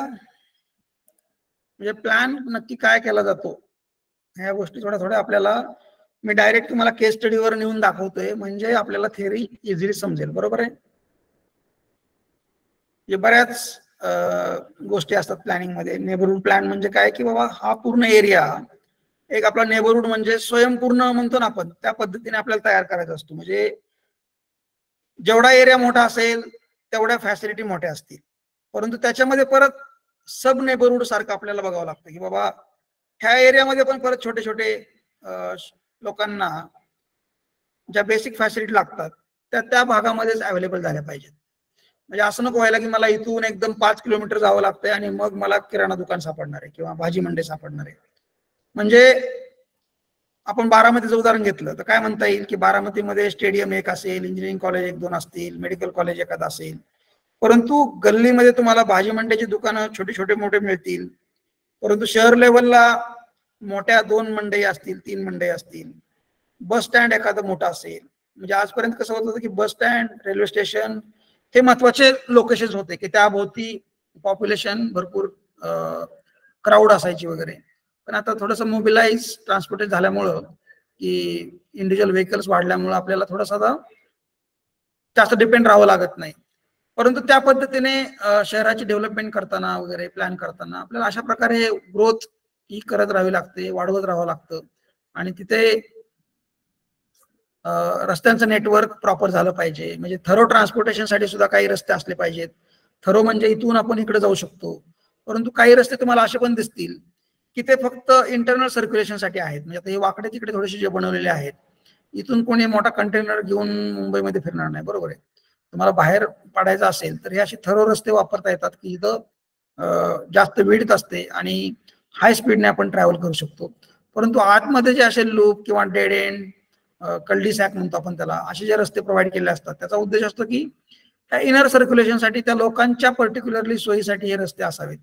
त्या पद्धतीने आपल्याला लेआउट बनवताना काळजी घ्यावी लागते की प्रत्येकाला हायरार्चिकल ऑर्डरने, म्हणजे आता आपण 30 मीटर पासून खाली आलो इकडे 8 मीटर पर्यंत, तर त्या पद्धतीने लोकांना रस्ते 11 मीटर, 8 मीटर, 20 मीटर ह्या रस्त्यांच्या हायरार्ची प्रमाणे आपल्याला लेआउट हे बघायला मिळतात. आणि त्या ठिकाणी तुम्ही गेला तर तुम्हाला आता मुंबईमध्ये पॉप्युलेशन डेन्सिटी जास्त असल्यामुळे तुम्हाला असं जाणवणार नाही की मला इथं काही मिळत नाहीये. कुठेही गेला तुमच्या बिल्डिंगच्या खाली म्हटलं तरी सगळे प्रकारची दुकानं असतील, कारण की त्याला पॉप्युलेशन कॅशमेंट तेवढा आहे, ती फॅसिलिटी तिथं सर्वाइव्ह होऊ शकते. आपल्याकडे अजून सुद्धा म्हटलं बारामतीमध्ये मला आताच मला एक फोन आला होता की मला एक डिजिटल वॉच घ्यायचा आहे, कुठं घेतलं पाहिजे. तर मला ठराविक 2-3 दुकानाचीच नावं शोधावी लागतील, सांगावं लागेल की ह्या मॉलमध्ये बघा, त्या मॉलमध्ये बघा, किंवा इथे मिळू शकेल. परंतु जसं शहर मोठं होईल, पॉप्युलेशन वाढेल, तशी तुम्हाला टायटन म्हटलं तर टायटनचे शोरूम प्रत्येक भागामध्ये मिळेल. पण बारामतीमध्ये म्हटलं तर 1 किंवा 2 असतील. किंवा त्याच पद्धतीने पर्टिक्युलर कुठलं मला रेफ्रिजरेटर घ्यायचं आहे किंवा काही अजून वेगळं ठराविक वस्तू घ्यायच्यात भारी, त्या पद्धतीने तुम्हाला ठराविक भागामध्येच मिळतील. त्यातल्या बारामती थोडंसं वेल प्लॅन्ड आहे, त्यामुळे बारामतीमध्ये बऱ्याच गाड्यांचे शोरूम्स वगैरे आहेत. परंतु तेच अदर तालुका प्लेसमध्ये तुम्हाला शोरूम बघायला नाही मिळणार. किंवा ज्या भागामध्ये शेती चांगली आहे त्या भागामध्ये ट्रॅक्टरचं शोरूम तुम्हाला बघायला मिळेल. परंतु एखाद्या कारचं शोरूम ठराविक ठिकाणी असेल, किंवा आता कारचे शोरूम ठराविक अकलूज सारख्या शहरामध्ये पण असू शकतील, ट्रॅक्टरचे शोरूम अकलूजमध्ये असू शकतील, कारण की तो भाग सुद्धा ऍग्रिकल्चरल रिच आहे, लोकांकडे इन्कम चांगला आहे. म्हणजे अशा प्रकारे तुम्हाला प्लॅन करताना त्या भागातली मेन काय आहे, म्हणजे कंटेंट काय आहे, स्ट्रेंथ काय आहे, ह्या सगळ्या गोष्टींचा विचार करावा लागतो. आणि मग असे सुंदर लेआउट बनवावे लागतात. सुंदर लेआउट बनवले तर मग आपल्याला ते शहर खूप छान वाटतं. तिथं हॉटेल्स असतील, डिनरला गेलं तर तुम्हाला असं भारी वाटेल, बाबा खूप छान शहर आहे, बरोबर आहे. म्हणजे हे जे फिलिंग आहे हे आपलं एक स्किल आहे किंवा आर्ट आहे. आणि त्याच्यामध्ये ह्या सगळ्या सायन्स म्हणजे काय आहे की ह्या सगळ्या गोष्टी टेक्निकली आपल्याला बघाव्या लागतात. फक्त डेकोरेशन करून जमणार नाही, तर ते इकॉनॉमिकली फिजिबल व्हायला पाहिजे, त्या पद्धतीने त्याचा अभ्यास पण पाहिजे, आणि कोणती गोष्ट कुठे पाहिजे ह्याला एक महत्व आहे. आणि त्यानुसार मग ह्या गोष्टी आपल्याला फिजिबल इम्प्लिमेंट करता येतात. त्याच्यासाठी खर्च पण खूप आहे. खर्च खूप आहे म्हणतानाच आपल्याला ते फिजिबल कसं करता येईल, वेगवेगळे डेव्हलपमेंटचे टूल्स आहेत, त्या टूल मधून आपण कशा प्रकारे असे प्रोजेक्ट इम्प्लिमेंट करू शकतो, जस्टिस देऊ शकतो, हे सगळं कळतं. आणि त्यावरूनच मग आपल्याला समजतं की सध्याला मार्केटमध्ये काय चालू आहे. म्हणजे आपण बिल्डर्स कसे वेगवेगळ्या स्कीम तयार करतात, त्यांना फायनान्स म्हणजे कशा प्रकारे त्यांना उपलब्ध होतो, किंवा कुठल्या ठिकाणी कोणत्या प्रकारचा प्रोजेक्ट येईल. तर बारामतीमध्ये म्हटलं तर बाबा इथं कमर्शियल बिल्डिंग बांधायला पाहिजे का, इथे रेसिडेन्शियल बिल्डिंग बांधायला पाहिजे का, इथं हॉस्टेल बांधायला पाहिजे, हे कधी कळतं तर त्या भागातली डेव्हलपमेंट काय आहे, कशा प्रकारे आहे, हे सगळं कळालं, अंदाज आला तर आपल्याला त्याचं जनरल नॉलेज आलं तर आपण त्या पद्धतीने त्या पर्टिक्युलर प्रोजेक्टला जस्टिफाय करू शकतो. मेन रोडवर असेल तर आपल्याला कमर्शियल व्हॅल्यू जास्त असते, बरोबर आहे. आतमध्ये थोडंसं पाठीमागे गेलं तर थोडंसं रेसिडेन्शियल एरिया असतो, तिथे जास्त लोक येणार नाहीत. त्या पद्धतीने तुम्हाला लक्षात येतं की मग त्याच गोष्टी या आपल्या प्लॅन मध्ये पण रिफ्लेक्ट व्हायला पाहिजेत, की आपण जिथं मोठमोठे रस्ते टाकणार आहोत त्या ठिकाणी कमर्शियल डेव्हलपमेंट, काही वेगवेगळ्या फॅसिलिटीज ह्या दिल्या पाहिजेत. आणि जो आतमधला एरिया आहे बघा, इथं तुम्हाला लक्षात येते थोडंसं बघा, की बाहेरून बघितलं की थोडंसं रस्त्यावरती कमर्शियल दिसतंय, बरोबर आहे, इंडस्ट्रियल झोन दिसतोय, त्याबरोबर पब्लिक फॅसिलिटी दिसत आहेत. आतमध्ये म्हटलं की थोडंसं रेसिडेन्शियल शांत एरिया पाहिजे, की जिथं जास्त डिस्टर्ब झालं नाही पाहिजे. म्हणजे थोडक्यात रात्री आपल्याला 10-11 नंतर गाड्यांचा आवाज पण नाही आला पाहिजे, बरोबर आहे. परंतु तेच ज्या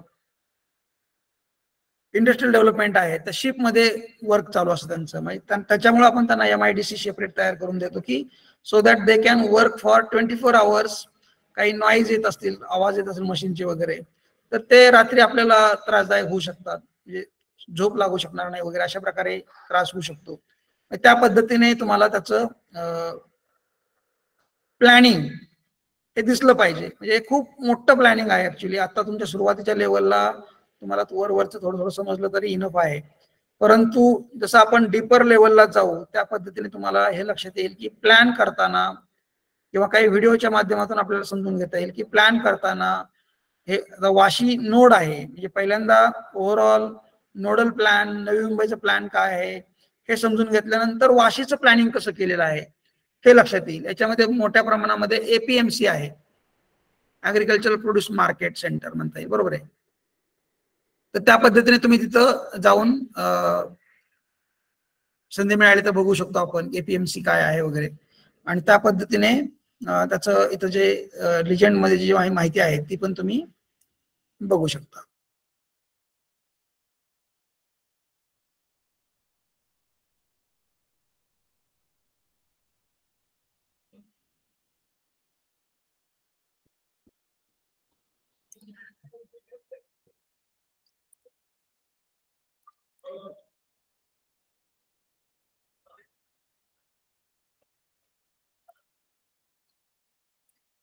वाशी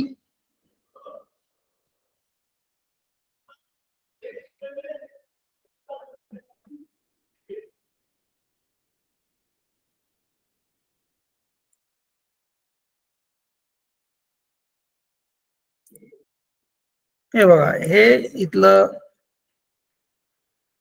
ठाणे आहे, ही मोठी वाशीची क्रीक आहे, आणि ह्या क्रीक वरती इथं वाशी हा प्लॅन बघू शकता तुम्ही, की हे सगळं प्लॅन डेव्हलपमेंट आहे, आणि त्यानुसार इथं काय काय प्लॅन केलेलं आहे, कसं झालेलं आहे हे बघा. APMC fruit market Navi Mumbai, म्हणजे इथे सगळे गाळे आहेत. ह्या गाळ्यांमध्ये आपल्याकडून जो भाजीपाला किंवा फ्रूट जातात त्याची विक्री होते पहिल्यांदा इथे, आणि मग इथून ते परत पूर्ण मुंबईमध्ये जातं, बरोबर आहे. म्हणजे त्या पद्धतीने ह्या वाशीला इथे एक APMC मार्केट दिलेलं आहे. त्याचबरोबर मध्ये इथं मोठी हिल आहे, हिलची रेंज आहे, म्हणून त्यांनी काय केलेलं आहे बघा, इथं खारघर जो एरिया आहे, म्हणजे हा पुण्याकडून येणारा रस्ता आहे, तर इथं खारघर आपल्याला ह्या बिल्डिंग वगैरे दिसतात इथे, बरोबर आहे.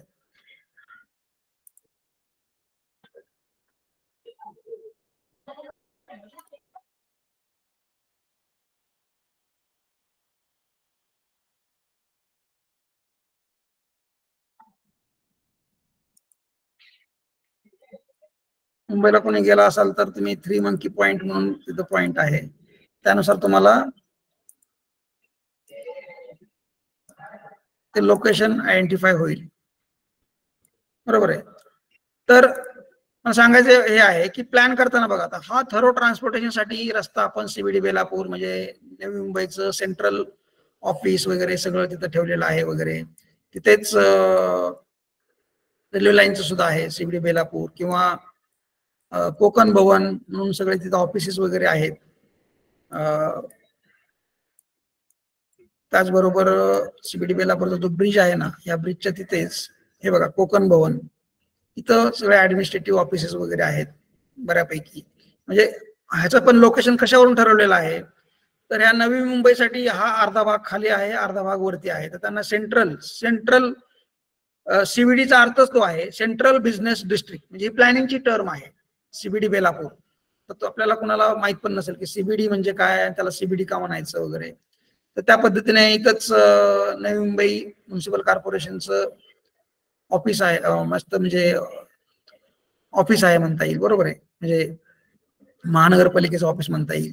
त्या पद्धतीने तुम्ही इथं वेगवेगळ्या गोष्टी, म्हणजे तिथं ऑलरेडी क्रीक आहे, ही खाडी पनवेल क्रीक आहे इकडे, आणि ही वाशी क्रीक आहे मोठी.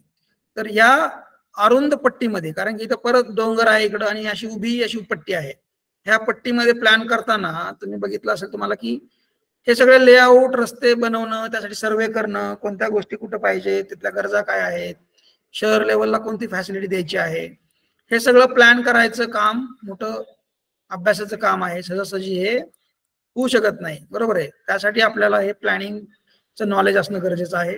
आणि ज्यावेळेस आपण एंट्री करतो प्लॅनिंग फील्डमध्ये, त्यावेळेस मग आपल्याला अशा पद्धतीने ट्रेनिंग, सगळ्या गोष्टींचं, GISचा वापर कसा असतो, सॅटेलाइट इमेजेसचा वापर करून कसं करता येतं, ह्या सगळ्या गोष्टी आपण यातून समजून घेऊ शकतो. आणि मग लक्षात येईल तुमच्या की हा पूर्ण इंडस्ट्रियल एरिया डेव्हलप केलेला आहे, आपण प्लॅन मध्ये बघितला तसा.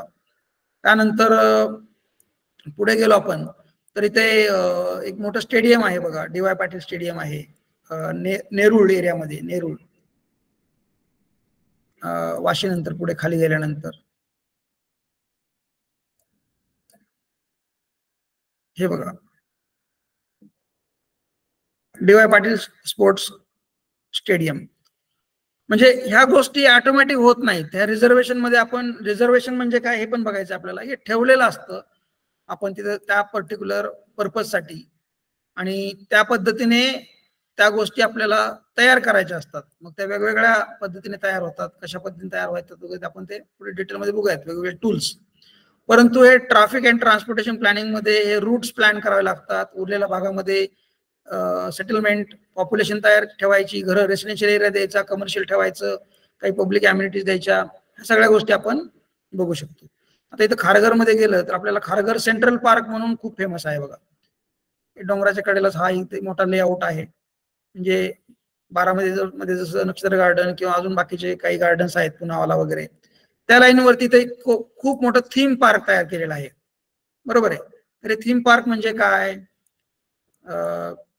हे समजून घ्यायचं, बघायचं म्हटलं तर आपल्याला तिथं व्हिजिट करायला पाहिजे. आपण नवी मुंबईची प्लॅन व्हिजिट करू शकतो की त्यावरून तुम्हाला अंदाज येईल की इथं थीम पार्क काय केलेलं आहे. एवढं मोठं म्हणजे एवढ्या मोठ्या ह्यूज इन्व्हेस्टमेंट्स आहेत किंवा त्या पद्धतीने खर्च केलेले आहेत, परंतु हे शहरीकरणाचा भाग आहे. ते आपल्याला समजून घेतलं पाहिजे की या गरजा का आहेत आणि कशा पद्धतीने आपल्याला त्यावरती विचार करून प्लॅन मध्ये आणावं लागतं आणि त्या गोष्टी इम्प्लिमेंट होतात. मी तुम्हाला फिरताना असं इझिली फिरता आलं पाहिजे. आता गावठाण एरिया म्हणजे तोच आपण बघतो, एखादं छोटंसं गाव असेल तर त्या भागामध्ये खूप कंजेस्टेड घरं असतात बघा, भिंतीला भिंत असते, रस्ते खूप अरुंद असतात, जाता येत नाही आपल्याला, अजिबात हलता येत नाही. असं एखादं तुम्हाला जुनं मी गाव दाखवतो एखादं, की बाबा हाच भाग बघा, हा जुना गावठाणचा भाग आहे. इथं हे जुने घरं आहेत, एकदम खेटून आहेत, जवळ जवळ आहेत. परंतु तेच आपण प्लॅन मध्ये आलो की लगेच तुम्हाला दिसेल बघा शेजारी तिथं लगेच की हा रस्ता टाकलेला आहे आपण बाजूने, आणि एवढ्या मस्त टॉवर, बिल्डिंग वगैरे सगळं चांगलं छान छान वाटतंय. हे छान छान कधी वाटतं, ज्या वेळेस आपण तेवढं खरंच चांगल्या प्रकारे प्लॅन करू, एक्झिक्यूट करू, लक्ष देऊ, एनक्रॉचमेंट, अनधिकृत बांधकामे होणार नाहीत, ह्या सगळ्या फॅसिलिटी ज्यावेळेस तयार होतील त्यावेळेस आपल्याला हे शहर सुंदर छान एकदम बघायला भारी वाटतं. नाहीतर असं सहजासहजी हे सगळं कुठलंही तयार होत नाही, बरोबर आहे. तर असं प्रत्येक नोडला मी तुम्हाला दाखवलं की आता इथं स्टेडियम दिलेलं आहे, इकडं APMC मार्केट दिलेलं आहे. असं प्रत्येक नोड मध्ये, म्हणजे या नोडला काय म्हटलेलं, नोड म्हणजे काय की एक छोटंसं शहरच म्हणता येईल आपल्याला. परंतु नवी मुंबईच्या अंडर या मेट्रो सॉरी मेट्रो आणि लोकलने कनेक्टेड रूट तयार केलेले आहेत आणि त्या रूट वरती हे वेगवेगळे गावं तयार केलेले आहेत. हे नावाशेवा म्हणू शकतो आपण इथं, बरोबर. इथं JNPT पोर्ट आहे, घारापुरी केव्ज आहेत, इथं तुम्हाला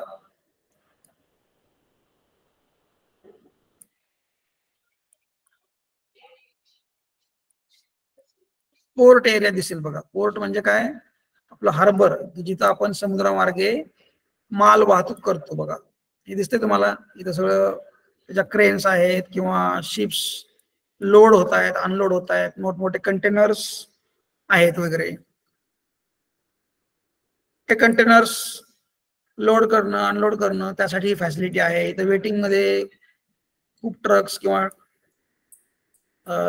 स्टोरेज सेंटर आहे बघा, गाड्या आहेत आणि इथपर्यंत रेल्वे कनेक्टिव्हिटी आहे. खास रेल्वे इथपर्यंत येते कारण रेल्वेने देशभरातून कंटेनर्स येतात आणि इथं लोड अनलोड केले जातात, बरोबर आहे. तर आता तुम्हाला म्हणजे ट्रान्स हार्बर लिंक सांगत होतो, तर तो हा प्रोजेक्ट आहे बघा इथं. म्हणजे हे जे मुंबई आहे, गेटवे ऑफ इंडिया इकडं, तर त्या पद्धतीने हे व्हाईट जे दिसतंय ना, शिवडी, इथून ही लाईन जी दिसते पांढरी, त्या लाईन वरती हा प्रोजेक्ट कंप्लीट झालेला आहे. आणि आता हा थर्ड मुंबई इकडे, म्हणजेच अलिबाग साईडचं हे सगळं ओपन अप होणार आहे इथे. आणि तिथून मग आपण खाली इकडे अलिबाग, रायगड त्या भागामध्ये पुढची डेव्हलपमेंट करू शकतो. त्या पद्धतीने तुम्हाला ओव्हरऑल रिस्ट्रिक्शन काय आहेत, कसं आहे, म्हणजे मुंबईमध्ये लोकल ट्रेनचं नेटवर्क कसं युजफुल आहे आणि कशा पद्धतीने गर्दी असते किती, हे सगळं समजून घेऊन आपल्याला प्लॅनिंग मध्ये ह्या गोष्टी आणल्या तर मग आपल्याला प्लॅन करताना गोष्टी सोप्या पडतात. नाहीतर लोकांची गर्दी वाढत राहील, लोकांना सोयीचं होत नसेल कुठल्या गोष्टी, त्या सगळ्या गोष्टींचा अभ्यास करून आपण अंडरग्राऊंड मेट्रो वगैरे हे खूप प्रोजेक्ट्स मुंबईमध्ये चालू आहेत. म्हणजे आपण मुंबईमध्ये गेलो तर नवी मुंबई पाहू शकतो, इंटरनॅशनल एअरपोर्ट पाहू शकतो, मेट्रो कन्स्ट्रक्शन पाहू शकतो आणि बाकीचे काही टुरिस्ट प्लेसेस आहेत की ज्याचं इम्पॉर्टन्स आहे, टुरिझम प्लॅन, आपल्या एम्प्लॉयमेंट अपॉर्च्युनिटीज, ह्याच्यामध्ये सुद्धा मुंबई सुद्धा एकदा नीट बघणं गरजेचं आहे. वेळ देऊन फिरून सगळं बघितलं पाहिजे, त्यावेळेस तुम्हाला एक्झॅक्टली सगळं अंदाज येऊ शकतो. सिमिलरली प्रत्येक शहराचं एक वैशिष्ट्य असतं वेगवेगळं. पुण्यातलं पण आपल्याला त्याच लाईनवरती अभ्यास करता येऊ शकतो. पुण्यातलं मेट्रोचं नेटवर्क कसं तयार केलं, त्या पद्धतीने तुम्हाला हे निगडी ते कात्रज ही लाईन कशी आहे, कोथरूड ते इकडे वनाज, कोथरूड वनाज ते एअरपोर्ट म्हणजे एरवडा विमाननगर एअरपोर्ट, विमाननगर किंवा एरवडा म्हणतो आपण त्याला, त्या भागामधलं. किंवा पुढे ती लाईन इकडे हडपसरकडे एक्सटेंड करावी एखादी लाईन, असं लोणी काळभोर तुम्हाला जे दाखवलं मी, इकडे हडपसर आहे, हा आपला बारामती रस्ता आहे, दिवेघाट, उरुळी कांचन, त्यानंतर इकडे येवत आहे पुढे, बरोबर आहे. आणि मग पुढे पाटस, केडगाव, पाटस वगैरे, दौंड आहे साईडलाच, दौंड एक जंक्शन चांगलं आहे मोठं की तिथून इकडे नगर साईडला खाली सोलापूर साईडला आणि बारामतीची ट्रेन, म्हणजे असे 2-3 रूट आहेत. त्याचबरोबर इकडे बघितलं तर शिक्रापूर नगर रोडला बऱ्यापैकी MIDC डेव्हलपमेंट झालेले आहेत, इंडस्ट्रियल डेव्हलपमेंट खूप आहे. हा जो वरचा चाकण रोड आहे म्हणजे जो नाशिक रोड आहे, त्या भागामध्ये राजगुरुनगर, खेड ह्या भागामध्ये इंडस्ट्रियल डेव्हलपमेंट खूप झालेले आहे, मोशी वगैरे, आळंदी. त्याचबरोबर हा पिंपरी चिंचवड ऑलरेडी म्हणजे इंडस्ट्रियल डेव्हलपमेंट म्हणूनच तयार झालं होतं, MIDC म्हणूनच तयार झालं होतं. परंतु नंतर आपण बघतो की लोकांना पहिल्यांदा लोक पुण्यातून अपडाऊन करून इंडस्ट्रीला जॉब म्हणून जायचे, परंतु काही दिवसांनी लोकांनी विचार केला की बाबा तिथंच राहायला पाहिजे जवळपास. मग त्या पद्धतीने बघतो आपण की जसं कॉलेजच्या कडेने रेसिडेन्शियल डेव्हलपमेंट जास्त तयार होते, डिमांड असते की बाबा कॉलेजला जायचं म्हटलं तर इथे जवळ राहिलेलं बरं. त्या पद्धतीने इथे पण इंडस्ट्रियल डेव्हलपमेंटच्या कडेने रेसिडेन्शियल डेव्हलपमेंट तयार झाली. मग ती पॉप्युलेशन इतकी मोठी होत गेली की तिथे महानगरपालिका तयार करावी लागली. मग त्याच लाईनवरती आपण बारामतीकडे येऊयात. बारामतीमध्ये म्हटलं तर हा जुना गावठाण एरिया असेल, ओल्ड बारामती, मग पुढे MIDC सेटअप झाली इकडे. त्याच्यामध्ये ठराविक चांगले म्हणजे मोठे कॉलेजेस म्हटलं जुने बाबा TC कॉलेज असेल, VPचं कॉलेज असेल, माळेगावचं एक कॉलेज आहे किंवा बाकीच्या काही शाळा असतील एज्युकेशनल रिलेटेड. जुन्या भागामध्ये म्हटलं तर इकडे सेंट्रल इथं बघा एक स्टेडियम आहे. इथून आपले करा नदी वाहते. करा नदी पुढे जाऊन सोनगावला निराणीवर रिव्हरला मिळते, माहित असेल तुम्हाला. म्हणजे त्याच्यामध्ये तुम्हाला पिलग्रिमेज सेंटर, काही जुने मंदिरं किंवा काही धार्मिक स्थळं जे असतील त्यांना पण कॉन्झर्व करावं लागतं, त्यांच्या पण लक्षात घ्यावं लागतं इम्पॉर्टन्स लोकांच्या दृष्टीने. आणि त्याबरोबर मग इकडे आपण बघितलं की बाबा वॉटर सप्लाय स्कीम्स आहेत. हा एक साठवण तलाव आहे नीरा कॅनलच्या कडेला केलेला, म्हणजे पाटस रोडला. त्याचबरोबर इकडे जळोची मध्ये पण एक केलेला आहे साठवण तलाव, म्हणजे वॉटर सप्लाय. तिथे एक ट्रीटमेंट प्लांट तयार केलेला आहे, Baramati water treatment plant. Sayali हिलला एक वॉटर ट्रीटमेंट प्लांट आहे. म्हणजे हे सगळं स्टेप बाय स्टेप आपल्याला जशी पॉप्युलेशन वाढेल त्या पद्धतीने प्लॅन करत राहावं लागतं. इथं MIDC सेटअप झाल्यामुळं हा MIDCचा भाग आहे. आता आपल्याला इथं काही बाउंड्री कळणार नाही, बरोबर आहे, MIDC आणि नगरपालिका. परंतु हा आपला VPचा कॅम्पस आहे, लेआउट आहे. This was also part of MIDC educational reservation, बरोबर आहे. त्यातनं काही जागा यांनी खरेदी, आपल्या संस्थांनी जागा खरेदी केली असेल. त्याच्यामध्ये ऍडिशनल जागा अजून खरेदी केली काही, जी नगरपालिकेच्या हद्दीमध्ये असेल. काल तुम्हाला मी डेव्हलपमेंट प्लॅन मध्ये दाखवत होतो. त्या पद्धतीने कडेचा जो भाग आहे हा सगळा डिमांड मध्ये येतो की बाबा इथं एवढी मोठी फॅसिलिटी आहे तर मग इथंच घर बांधलं पाहिजे. मग रिअल एस्टेट इनडायरेक्टली इथं बूम होतं, डेव्हलप होत जातं. त्या पद्धतीने पुढे पुढे अजून ह्या इंडस्ट्री सगळ्या ज्या डेव्हलप होतात, म्हणजे RTOचं ऑफिस आहे इकडे, बाकीच्या भारत फोर्ज आहे किंवा अजून खूप म्हणजे पॅजिओ कंपनी आहे, एअरपोर्ट आहे.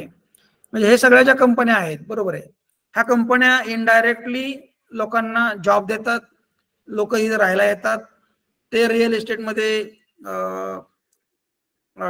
थोडक्यात डिमांड तयार करतात आणि त्या पद्धतीने शहराची ग्रोथ होत राहते. म्हणजेच काय तुम्हाला लक्षात आलं की एम्प्लॉयमेंट अपॉर्च्युनिटीज तयार करणं त्याला आपण ग्रोथ सेंटर म्हणतो. म्हणजे MIDC will act as a growth centre for the Baramati.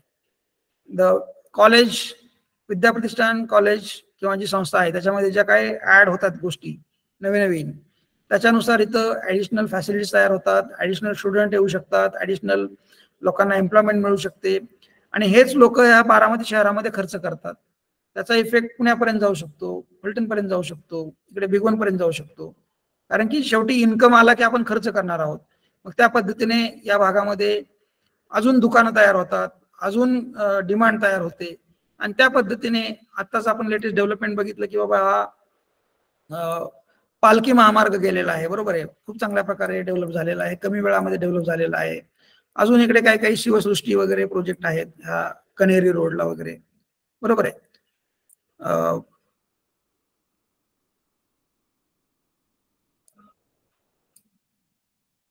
मग त्या भागामध्ये डेव्हलपमेंट होत असताना आपल्याला सगळ्या गोष्टी विचारात घ्याव्या लागतात की कुठल्या भागात अजून आपल्याला डेव्हलपमेंटसाठी रस्ता ओपन अप करणं गरजेचं आहे, कुठल्या भागामध्ये कुठल्या प्रकारचं रिझर्वेशन ठेवणं गरजेचं आहे. म्हणजे ह्या सगळ्या ज्या गोष्टी आहेत ते तुम्हाला मी ह्या जळोचीच्या रस्त्यावरून थोडं सांगू शकतो की हा जळोचीचा चौक आहे आपला, बरोबर आहे. तर हा लाकडी रोड आहे. तर त्या भागामध्ये इकडे दोन्ही साईडला R झोन डेव्हलपमेंट प्लॅन मध्ये आहे. काही प्रमाणामध्ये इथे थोडासा जो अजून डेव्हलप व्हायला स्कोप आहे, अजून वेळ आहे, किंवा जिथं शेती आहे सध्या तिथं ग्रीन झोन ठेवलेला आहे. काही दिवसांनी तो सुद्धा R झोन मध्ये जाईल, बरोबर आहे. रुई सावळ रोडला इथपर्यंत आपली हद्द आहे नगरपालिकेची. त्या रुई भागामध्ये सुद्धा भरपूर डेव्हलपमेंट झालेली तुमच्या लक्षात येईल.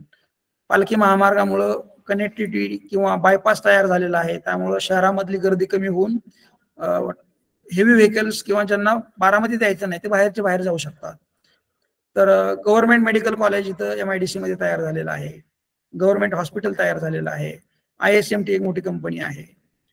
म्हणजे असं तुम्हाला हे जे सगळं अभ्यास जो आहे त्या दृष्टीने जर लक्षात घेतला तर बारामतीचं प्लॅनिंग करताना म्हणजे तेवढा अभ्यास असतो. म्हणजे जे लीडर्स आहेत त्यांचा पण तेवढाच अभ्यास आहे. त्या पद्धतीने ते वेगवेगळे डेव्हलपमेंट प्रपोजल्स, ग्रोथ सेंटर्स तयार करतात आणि त्या पद्धतीने वेगवेगळ्या भागामध्ये डिमांड तयार होते आणि त्या भागामध्ये जास्तीत जास्त लोक येतात in search of employment, in terms of education, health care facilities. इथे कृषी विज्ञान केंद्र आहे, KVK आहे, त्यानंतर शारदानगरचं कॅम्पस आहे, माळेगावचं कॅम्पस आहे, कारखाना आहे, माळेगाव शुगर फॅक्टरी आहे. त्याचबरोबर पुढे गेलं तर सोमेश्वर शुगर फॅक्टरी आहे, सोमेश्वरचं कॉलेज आहे. आणि ऑलरेडी बऱ्याच भागामध्ये इरिगेशन फॅसिलिटी असल्यामुळे तुम्ही हा भाग बघू शकता की बारामतीचा साऊथ जो भाग आहे तो नीरा रिव्हरच्या कडेने जात असल्याने आणि इरिगेशन फॅसिलिटी असल्याने फलटण बारामती हा ऍग्रिकल्चरल रिच एरिया आहे. शुगर केन, द्राक्ष, ग्रेप्स वगैरे चांगल्या प्रकारे इथं उत्पादन होतं. मग त्या पद्धतीने तुम्ही डेव्हलपमेंट बघू शकता आणि ते प्लॅन करताना आपल्याला ह्या सगळ्या गोष्टी विचारात घ्याव्या लागतात. कनेक्टिव्हिटी म्हटलं तर भिगवण साईडला तुम्हाला मी सांगितलं की भिगवण बारामती, भिगवण मार्गे, राशीन मार्गे, कर्जत, अमरापूर, आथर्डी हा रस्ता चांगला तयार झालेला आहे. आता भिगवण बारामतीचं काम ऑलमोस्ट कम्प्लीट झालेलं आहे. त्यानंतर पाटस टू बारामती हा पालखी महामार्गच्या अंडर एकदम मस्त रस्ता तयार झालेला आहे. बरोबर आहे. इकडे मोरगाव जेजुरी मार्गे तुम्ही सासवड मार्गे सुद्धा पुण्याला जाऊ शकता, तो रस्ता ऑलरेडी आहे. त्यानंतर इनडायरेक्टली जेजुरी मोरगावचा जो इन्फ्लुएन्स आहे तो बारामतीवरती पण येतो, किंवा पुण्याची जी कनेक्टिव्हिटी आहे, जसं मुंबईला पुणे जवळ होतं म्हणून पुणे जास्त डेव्हलप झालं, तसं पुण्याला बारामती जवळ आहे. जवळ म्हटलं तरी 100 किलोमीटर असलं तरी डेव्हलपमेंट स्कोप आहे, वेगवेगळे प्रोजेक्ट्स येत आहेत. त्या पद्धतीने इथं डेव्हलपमेंट जी आहे ती पुढे जाऊन 100 किलोमीटर सुद्धा आपल्याला तासभरामध्ये ट्रॅव्हल करता येऊ शकतं.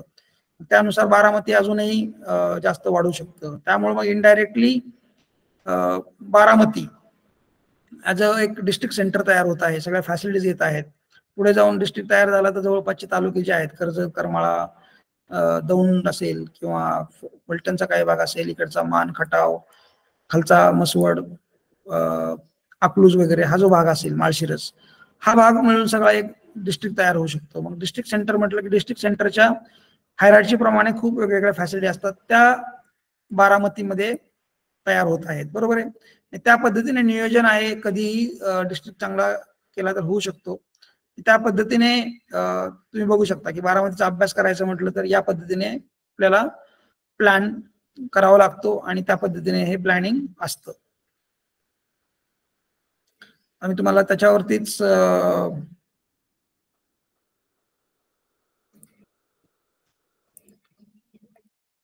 बारामतीची प्लॅनिंग दाखवायचं म्हटलं तर तुम्हाला मी एक डेव्हलपमेंट प्लॅन दाखवतो. डेव्हलपमेंट प्लॅन म्हणजे काय, तर थोडक्यात तो आपला प्लॅन आहे, प्रपोज प्लॅन आहे की इथं कशा प्रकारे आपल्याला डेव्हलपमेंट करायची आहे. बरोबर आहे. तर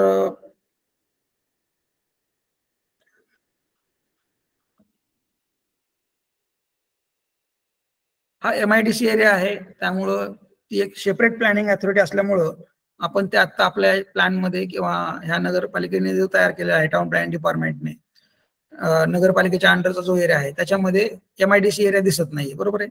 परंतु कॉलेजचा काही पार्ट तुम्हाला मी जो सांगितलं की जो MIDC अंडर आहे तो दिसत नाहीये, परंतु नक्षत्र गार्डन दिसतंय बाजूचं, म्हणजे तो नगरपालिका हद्दीमध्ये असू शकेल. त्याचबरोबर आपलं जे न्यू बिल्डिंग आहे हा एक्सटेंडेड पार्ट आहे, त्यामुळं न्यू बिल्डिंगचा प्रोजेक्ट म्हणजे हा पूर्ण तुम्हाला दिसतोय. हे आपलं सर्कल आहे. बरोबर आहे. त्याचबरोबर इथं न्यू बिल्डिंग आहे, इथं हॉस्टेल आहे, इथं CBSE स्कूल आहे आणि त्याच्याकडेचे तुम्हाला जे रिझर्वेशन दिसत आहेत, बरोबर आहे, हा रस्ता ऑलरेडी रिझर्वेशन मध्ये म्हणजे डेव्हलपमेंट प्लॅन मध्ये प्रपोज केला होता की इथे डेव्हलपमेंट प्लॅन मध्ये चांगल्या प्रकारचा रस्ता व्हावा. तर ते प्रपोजल एक तयार झालेला आहे. इथे एक जिजाऊ सृष्टी असं काहीतरी नावाने एक प्रोजेक्ट तयार झालेला आहे, लेआउट दिसते तुम्हाला त्याच्यामध्ये. तर तो R झोन मध्ये आहे, म्हणजे हा yellow colour indicates R zone, म्हणजे रेसिडेन्शियल तुम्हाला बांधकाम परवानगी आहे. परंतु हा भाग जो आहे थोडासा तो ग्रीन झोन आहे, जो थोडासा बाजूला आहे, त्याला अजून डेव्हलपला परवानगी दिलेली नाहीये. बरोबर आहे. But due to pressure, development pressure, तिथे सुद्धा काही प्रमाणामध्ये प्लॉटिंग वगैरे होऊन बांधकाम लोक करतात. पुढे जाऊन तो सुद्धा R झोन मध्ये येऊ शकतो. तर त्याच्या खालोखालचा जो जळोची मधून जाणारा जो रस्ता आहे, बरोबर आहे, हा जळोचीचा चौक आहे.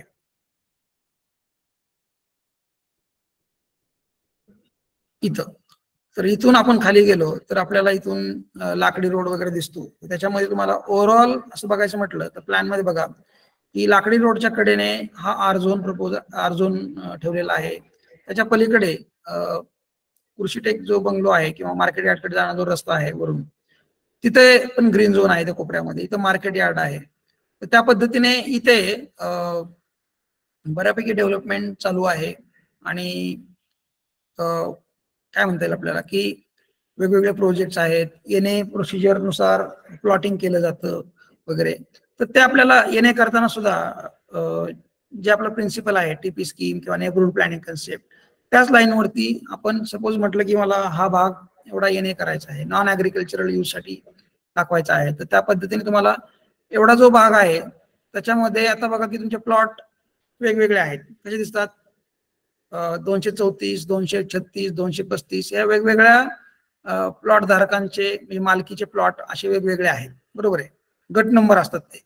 परंतु आपल्याला ज्या वेळेस प्लॅन करायचा असतो त्यावेळेस आपण आपली जमीन किंवा मोठ्या टीपी स्कीम मध्ये काय केलं जातं की हा पूर्ण एरिया म्हणजे जवळपास काय म्हणता येईल आपल्याला हजारो हेक्टर्स मध्ये एकत्र केला जातो आणि प्रॉपर लेआउट बनवले जातं, बरोबर आहे. परंतु ते गव्हर्नमेंट मार्फत होतं, जसं की सिडकोने नवी मुंबईसाठी प्लॅन केलं. परंतु इथे ज्या वेळेस आपण ओनर एक एनए प्रपोजल घेऊन जातो त्यावेळेस त्याला त्याच्याकडे जेवढी अवेलेबल लँड आहे त्याच्यामध्ये प्रॉपर नेटवर्क कसं तयार करता येईल आणि कशा प्रकारे तो डेव्हलपमेंट प्रपोज करतोय त्यानुसार ह्या गोष्टी दाखवल्या जातात. आणि त्याच्यामध्ये मग इथे तुम्हाला दिसतंय बघा, ओएस म्हणजे ओपन स्पेस, म्हणजे हा एक लेआउट इथं आलेला आहे, बरोबर आहे. तर त्या लेआउट मध्ये बघा हिकल्डी सॅक म्हणजे अशा प्रकारे आतल्या सर्क्युलेशनसाठी रस्ते दाखवलेले आहेत आणि हा ओपन स्पेस आहे. आणि हा मेन रोड पासून कनेक्टिव्हिटी त्याची कशी आहे ती दाखवलेली आहे. त्यानुसार तुम्हाला हायरार्ची बघा, ही 36 मीटरचे रोड आहे, हा 30 मीटरचा रोड प्रपोज्ड आहे. रेड कलर मध्ये प्रपोज आहे 30 मीटर, ऑलरेडी 36 नसेल तो आतमधला कमी असेल, परंतु 36 वायडनिंग होणार आहे, बरोबर आहे. म्हणजे वायडनिंग प्रपोज केलं जातं आणि as per the availability of funds हे वाढवलं जातं. हा जवळचीचा जो रस्ता आहे म्हणजे मोनिका लॉनच्या समोरचा तो सुद्धा किती मीटर, 30 मीटर प्रपोज केलेला आहे बघा. त्याचं वायडनिंग अजून बाकी आहे, तो काही दिवसांनी तो सुद्धा होईल. त्याच्या पुढे जाऊन इथे तारांगण एक बिल्डिंग आहे बघा, दिसते तुम्हाला, ही तारांगण बिल्डिंग आहे. त्याच्या पाठीमागे सुद्धा पोस्ट ऑफिस अँड टेलिग्राम डिपार्टमेंटचं रिझर्वेशन दाखवलेलं आहे. आता तुम्ही इथं जर बघायला गेला तर इथं शेती आहे, बरोबर आहे. परंतु सर्वे करून लेआउट मध्ये हा सगळा आर झोन आहे, म्हणजे तिथं आपण बांधकाम करू शकतो. आणि त्या पद्धतीने त्याचं विड्थ काय असणार आहे वगैरे ते सगळं प्रपोजल आहे. म्हणजे ज्यावेळेस इथला प्लॉट ओनर डेव्हलपमेंट परमिशन घ्यायला जाईल त्यावेळेस त्याला ही जागा सोडून इथं त्याला बांधकाम करावं लागेल, बरोबर आहे. त्या पद्धतीने त्याचा लेआउट येईल आणि ओपन स्पेस वगैरे ज्या गोष्टी दिसतात तुम्हाला ओएस वगैरे त्या लेआउट मधल्या त्या गोष्टी आहेत, बरोबर आहे. इथे एक टाउनशिप दुसरी एक आली होती बघा त्या पाठीमागे, आय थिंक काय नाव होतं त्याचं, अजिंक्य बाजारच्या पाठीमागे खाली गेल्यानंतर एक टाउनशिप तयार झालेली आहे.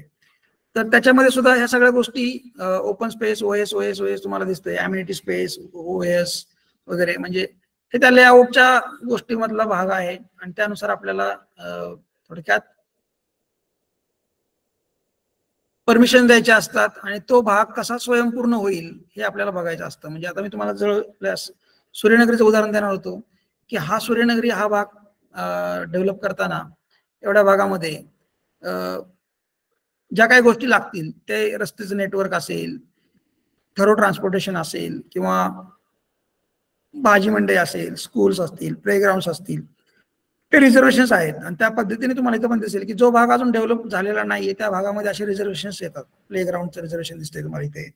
रिझर्वेशन म्हणजे काय की हा भाग गव्हर्नमेंट त्यांना त्याचं कॉम्पेन्सेशन देईल, म्हणजे लँड ॲक्विजिशन ऍक्ट जो आहे त्या पद्धतीने त्यांना कॉम्पेन्सेशन पण देईल किंवा एक्स्ट्रा FSI देईल, TDR देईल, ट्रान्सफर ऑफ डेव्हलपमेंट राईट्स देईल आणि ते दुसरीकडे त्याचा FSI वापरून एक्स्ट्रा बिल्डिंग किंवा उंच बिल्डिंग बांधू शकतील वगैरे. म्हणजे अशा प्रकारे त्यांना म्हणजे लोकांना वंचित ठेवलं जात नाही कुठल्या भाग त्यांचं म्हणजे डेव्हलपमेंट राईट जे आहेत त्यांचे, त्यांना त्याचं कॉम्पेन्सेशन. परंतु प्रत्येक वेळेस लोकल बॉडीला तेवढे पैसे देऊन खर्च करणं शक्य होणार नाही, म्हणून वेगवेगळे डेव्हलपमेंट टूल्स आहेत, मी तुम्हाला ते दाखवेल. म्हणजे टीपी स्कीम हा त्यातलाच एक प्रकार आहे की कशा प्रकारे आपण टीपी स्कीम मध्ये आपल्या पब्लिक यूजसाठी ज्या गोष्टी लागतात त्या त्यातल्या काढून घेतल्या जातात आणि उरलेली जमीन प्रॉपर लेआउट बनवून प्रॉपर रस्ते सगळं दाखवून आपण त्यांना त्या पद्धतीने चांगल्या प्रकारे डेव्हलपमेंट कशी करता येईल ह्या दृष्टीने रस्ते, road network, light, electricity, water supply line हे सगळं प्रोव्हाइड करून आपण त्यांना देऊ शकतो टीपी स्कीम मध्ये. पण टीपी स्कीम हा कन्सेप्ट आपण डिटेलमध्ये वेगळा बघूयात. आणि एनए प्लॉटिंग किंवा नेबरहुड प्लॅनिंग कन्सेप्ट जो आहे तो थोडासा वेगळा आहे. टीपी स्कीम गव्हर्नमेंट मार्फत केली जाते. त्याच्यामध्ये गव्हर्नमेंटला त्या रिझर्व्ह साइट्स किंवा ज्या लँड्स आहेत त्या मिळू शकतात. आणि इथं पण म्हणजे थोडक्यात सगळ्या policy TP scheme, neighbourhood planning concept वरतीच आहेत. टाउनशिप पर्यंत जरी गेलो आपण तरी पण काही वर्षानंतर त्यातल्या ज्या पब्लिक फॅसिलिटी आहेत, रस्ते असतील किंवा ज्या पब्लिक फॅसिलिटी आहेत त्या सर्व गव्हर्नमेंटला, लोकल बॉडीला हँडओव्हर होतात.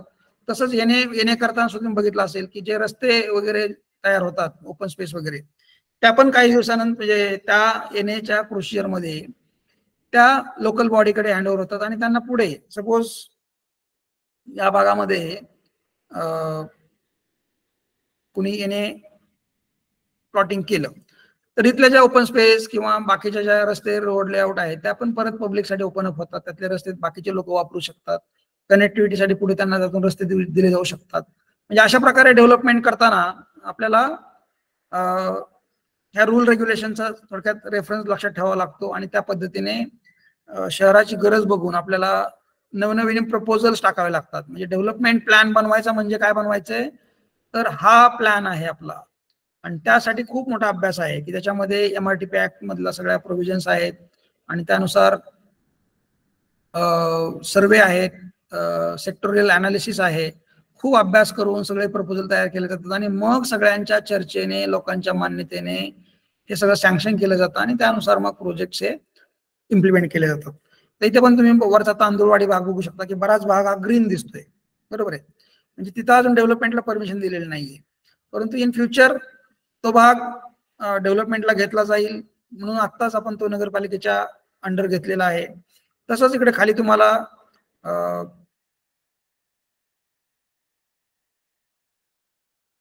दुसरे विलेजेस जे आहेत, गुणवडी वगैरे, त्या साईडची पण डेव्हलपमेंट प्रपोज लक्षात घेता येईल.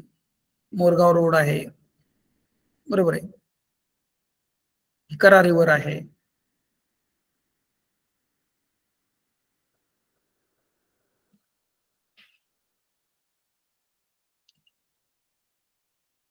मग हे ब्युटिफिकेशन प्रोजेक्ट आहे करा रिव्हरचा. बस स्टँडचं मॉडिफिकेशन चालू आहे, रिनोव्हेशन चालू आहे. हे एमजीपी बघा, एमजीपी वॉटर सप्लाय टँक, त्याचा कलर कोड बघा. त्यानंतर बस स्टँड तुम्हाला दाखवतो, त्यावरून थोडासा अंदाज येईल. ऍक्च्युली ते जुन्या नकाशात असल्यामुळं यात दिसत नाही, आपल्या ओल्ड म्युन्सिपल एरियामध्ये आहे. त्याचा मी तुम्हाला सेपरेट दाखवेल नंतर. ओके, तर हे सगळं काम टाउन प्लॅनिंग डिपार्टमेंट करतं. तिथे पण तुम्हाला दिसेल की draft development plan of Baramati, proposed land use plan under section 28. तुम्हाला जे म्हणतोय ना लिगल प्रोव्हिजन जे काय आहे एमआरटीपी ऍक्ट मधल्या, तर तो 28 नंबरचा क्लॉज आहे, त्यानुसार आपण हे तयार केलेला आहे ऑफ एमआरटीपी ऍक्ट 1966. आणि मग हे तुम्हाला एक कलर कोड लक्षात ठेवा. Industrial, public, semi public, public utilities, agricultural, water bodies, canal पड, forest, proposed DP roads, DP proposals, high tension tower line, flood line, high flood line, modifications, या सगळ्या गोष्टी आपल्याला समजून घ्यायच्या आहेत आणि त्यानुसार आपल्याला हे सगळे कामं कसे चालतात वगैरे हे सगळं बघायचं आहे.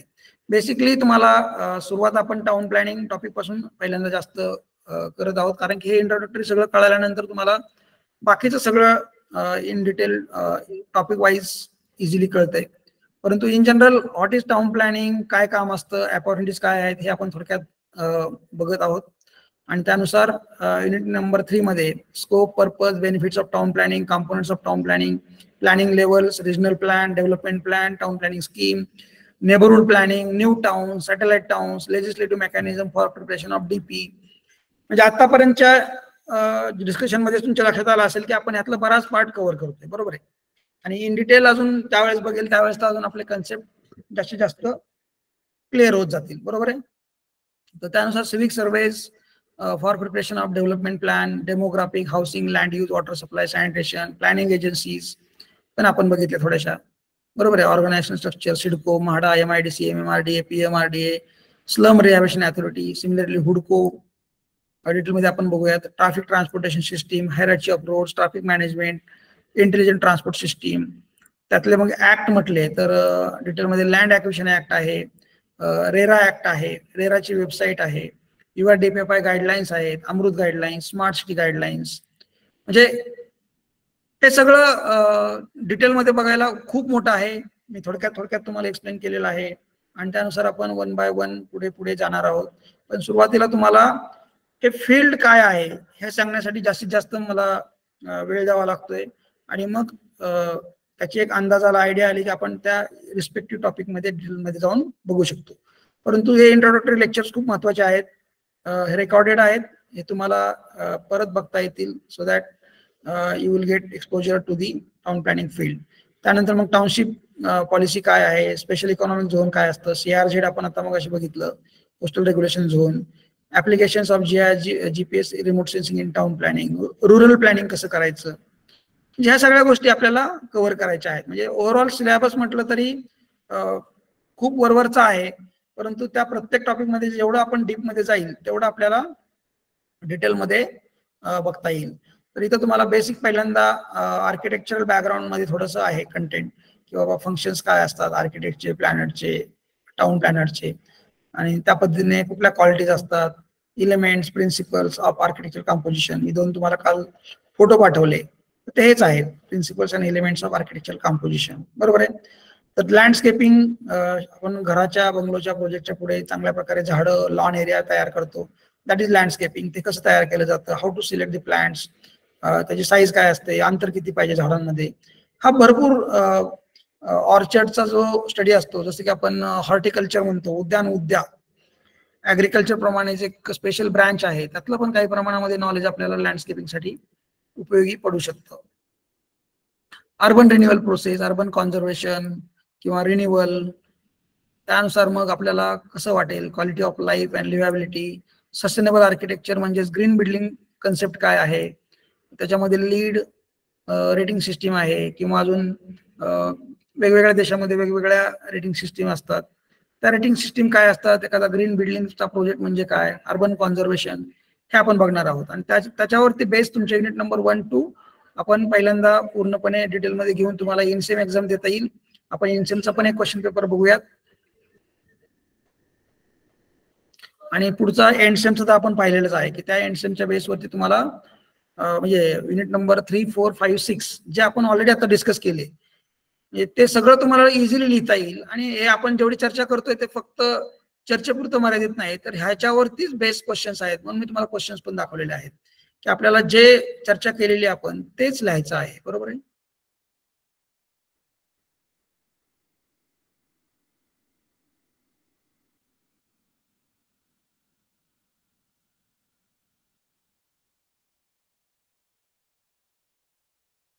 हे बघा कधीचा आहे, 8 एप्रिल 23, म्हणजे मागच्या वर्षीचा इनसेमचा हा क्वेश्चन पेपर आहे. दिसते तुम्हाला screen?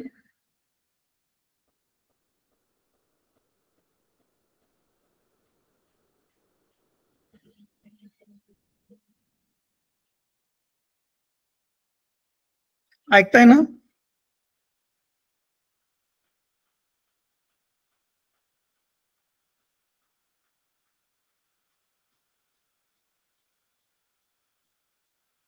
Can anyone confirm whether screen is visible? I am audible? Yes, sir. Okay. तर हे क्वेश्चन्स बघा, आता आपण एवढी चर्चा केली त्याच्यावरून तुम्हाला थोडाफार अंदाज येईल आणि आपण डिटेलमध्ये तर घेणारच आहोत. Right a short note on qualities of architect giving suitable examples. हा पार्ट थोडासा वेगळा आहे, याच्यावरती आपल्याला अजून डिटेलमध्ये जायचंय. म्हणजे मी आता जवळपास जेवढं बोलत होतो ते जवळपास युनिट नंबर 3, 4, 5, 6 वरती होतं जास्तीत जास्त. आणि हे कन्सेप्ट थोडेसे आर्किटेक्चर बॅकग्राऊंडचे जे आहेत ते युनिट नंबर 1, 2 मध्ये आहेत, ते डिटेलमध्ये मी घेणार आहे, बरोबर आहे. परंतु आपण काल थोडंसं डिस्कस केलेलं आहे already. Explain in detail 2 principles of architecture composition with proper sketch. Elaborate the following qualities of architecture by giving appropriate examples, user-friendly, contextual. What is the role of architect in relation with demand of the area and supply? Write down the importance of following in planning of the cities. म्हणजे आर्किटेक्टचं महत्व काय आहे in the planning of city, urban प्लॅनरचं महत्व काय आहे हे आपल्या लक्षात येईलच, ते आपण लिहू शकतो. How architecture planning principles help in improving the quality of architecture. Planning principles आपण बघणार आहोत. तुम्हाला मी एक फोटो पाठवलेला आहे, त्याच लाईनवरती पीपीटीज पण दिलेल्या आहेत. त्या पीपीटीज वरती काही प्रिन्सिपल्स आणि कंपोनेंट दिलेले आहेत. Elements. Explain urban design and how they improve quality of life. हे लक्षात येईल आपल्या की बाबा एवढं सगळं केल्यानंतर आपल्याला क्वालिटी ऑफ लाईफ, लिव्हॅबिलिटी म्हणजे चांगलं कसं वाटतं हे सगळं एक्सप्लेन करता येतच आहे. Write down importance of sustainable architecture with some suitable examples. Sustainable architecture म्हणजे ग्रीन बिल्डिंगचा कन्सेप्ट आहे. ग्रीन बिल्डिंगची एक वेबसाईट आहे, त्याच्यावरती डिटेल सेशन्स आपले होतील आणि त्यावेळेस तुम्हाला अजून जास्त लिहिता येईल. State importance and objective of landscaping. Landscaping का करायचं, बरोबर आहे. Why is liveability of an area is influence because of urban renewal. Urban renewal म्हणजे काय की आपण त्याला नवीन करतोय, नूतनीकरण म्हणतोय आपण थोडक्यात. की जसं की बारामतीमध्ये काही अर्बन रिन्युअलचे प्रोजेक्ट्स अंडर कन्स्ट्रक्शन आहेत. एक नाट्यगृहाचं आहे, कमर्शियल बिल्डिंग आहे तिथे, त्याचं पण आहे. पुढे जुनी मंडईचं काम काही अगोदर पण झालेलं आहे. शेजारी काही गाळे होते त्याचं पण नवीन बांधकाम आता प्रपोज आहे, पाडलेले आहेत आता. त्या पद्धतीने तुम्ही बघू शकता की जो area, just wait for second.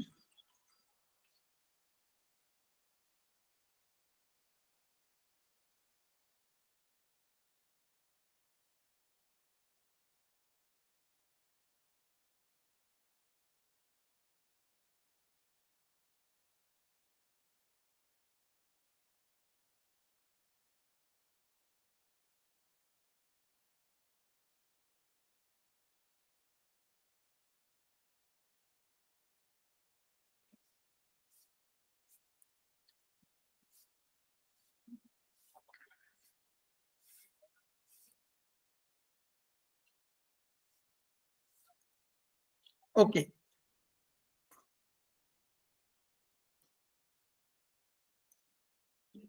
Why is livability of area influenced by urban renewal? Landscaping. Explain any two principles of landscaping. What are the benefits related to buildings over normal buildings? Rated building. Rated building म्हणजेच green buildings की ज्याला standard म्हणजे काही मानांकन मिळालेलं आहे. त्याच्यामध्ये काय फायदे मिळतील, त्याच्यामध्ये बऱ्यापैकी नॉन कन्व्हेन्शनल एनर्जी सोर्सेस वापरलेले असतात.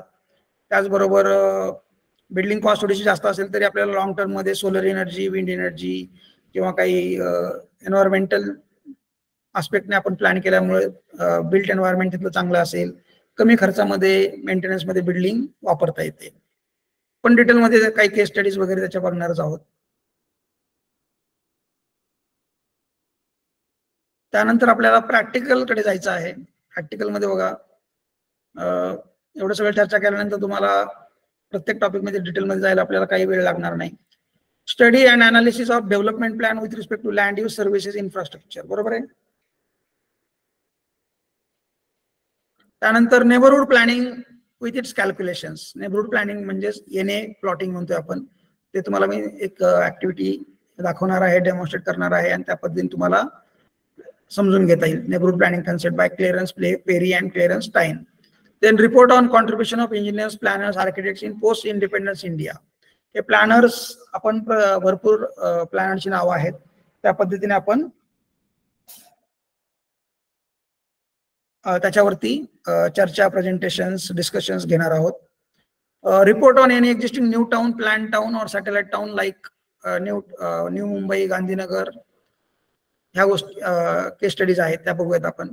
Study of salient features of urban renewal schemes, conservation, renewal, अजून UIDSSMT, JNNURM, ह्या सगळ्या स्कीम आपण बघू शकतो. Smart city mission. Study of any existing town planning scheme. Town planning scheme म्हणजे काय आहे ते मी सांगितलं की बाबा डेव्हलपमेंट टूल आहे, त्याच्यामध्ये आपल्याला शहराची प्लॅन डेव्हलपमेंट करता येते आणि ते आपण डिटेलमध्ये बघूयात. तुम्हाला काही व्हिडिओज पण मिळतील immediately. I think I have posted some links also. त्या पद्धतीने तुम्ही ते बघा, तुम्हाला थोडंसं इन ॲडव्हान्स लक्षात येईल.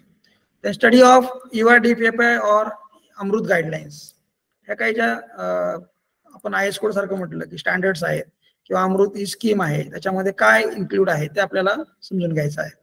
Then study of special township concept, SEZ, CRZ और रुरल प्लॅनिंग स्ट्रॅटेजीज, काय समजून घेता येतील, सगळं बघता येईल, कसं करता येतं, त्याचे टूल्स काय आहेत, काय कन्सिडर करावं लागतं, and how to plan for rural areas और स्पेशल इकॉनॉमिक झोन कन्सेप्ट काय आहे, CRZ रेग्युलेशन्स काय आहेत, स्पेशल टाउनशिप पॉलिसी काय आहे. सिमिलरली अर्बन कॉन्झर्वेशन और housing change, ancient sustainable architecture, जुन्या काही केस स्टडीज वगैरे आपण रेफर करू शकतो. आणि e learning MahaRERA website study करायची आहे. तर एवढंच वर्क आहे. डिटेलमध्ये काल मी थोडंसं दाखवलं होतं, तर त्यातून तुम्हाला एक्सपेरिमेंट्समध्ये ह्या गोष्टी सगळ्या आहेत. नेबरहूड प्लॅनिंगमध्ये काही प्लॅन केलेले शीट्स आहेत, बरोबर आहे. तर त्याच्यामध्ये कशा प्रकारे आपण नेबरहूड प्लॅनिंग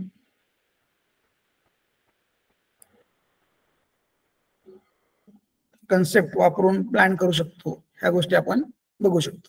जसं सांगितलं तुम्हाला की हा कलर कोड प्रमाणे बघितलं तर येलो झोन, म्हणजे R झोन किंवा बाकीचे जे काय आहेत, library cum club house, school, convenient shopping, ह्या सगळ्या गोष्टी म्हणजे कशा प्रकारे आपल्याला प्लॅन करायचं असतं. हा रस्ता असेल, त्यानंतर त्या भागामध्ये प्लॉटिंग करताना बघा की इथं MSCB, garbage, waste water treatment plant हे प्रपोज करून इथं काही बंगलो केलेले आहेत, इथं काही अपार्टमेंट तयार केलेले आहेत, रस्त्यावरती अपार्टमेंट तयार केलेले, आतमध्ये बंगलो प्लॉटिंग आहे.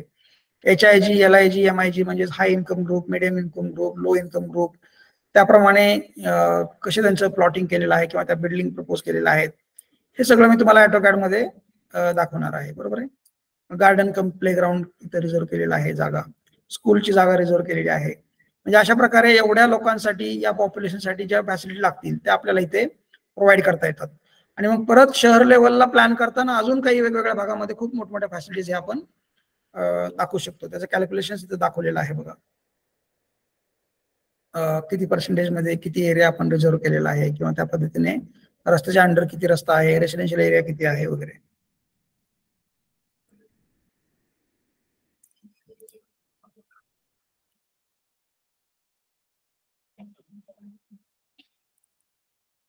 तसं लँडस्केपचा प्लॅन म्हटलं तरी आपल्याला बघता येईल की बाबा या भागामध्ये लँडस्केपिंग आपण कसं करणार आहोत, बरोबर आहे. त्याचे वेगवेगळे साइन कन्व्हेन्शन असतात, त्या पद्धतीने आपल्याला बघता येईल की बाबा झाडं कुठं लावायचे, लॉन एरिया कुठं असेल, कशा पद्धतीने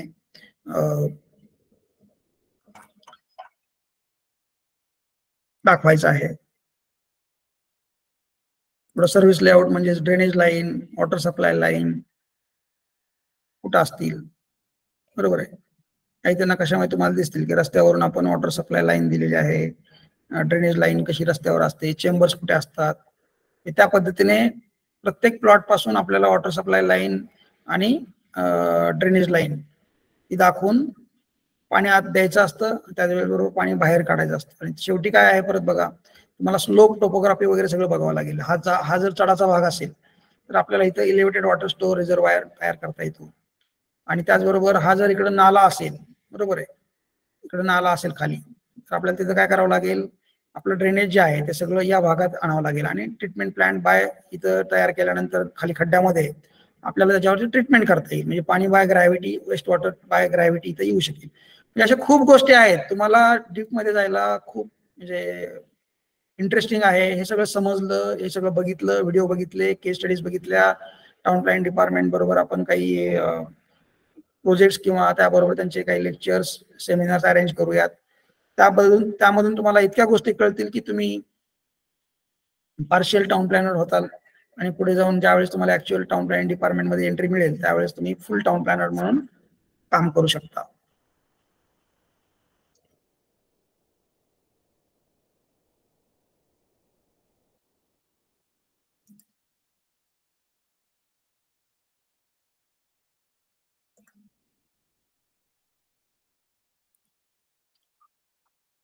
ठीक आहे. या कंटेंट बद्दल काय कोणाला बोलायचं आहे, काय सांगायचं आहे, काय शंका आहे, you can ask or we will stop for today.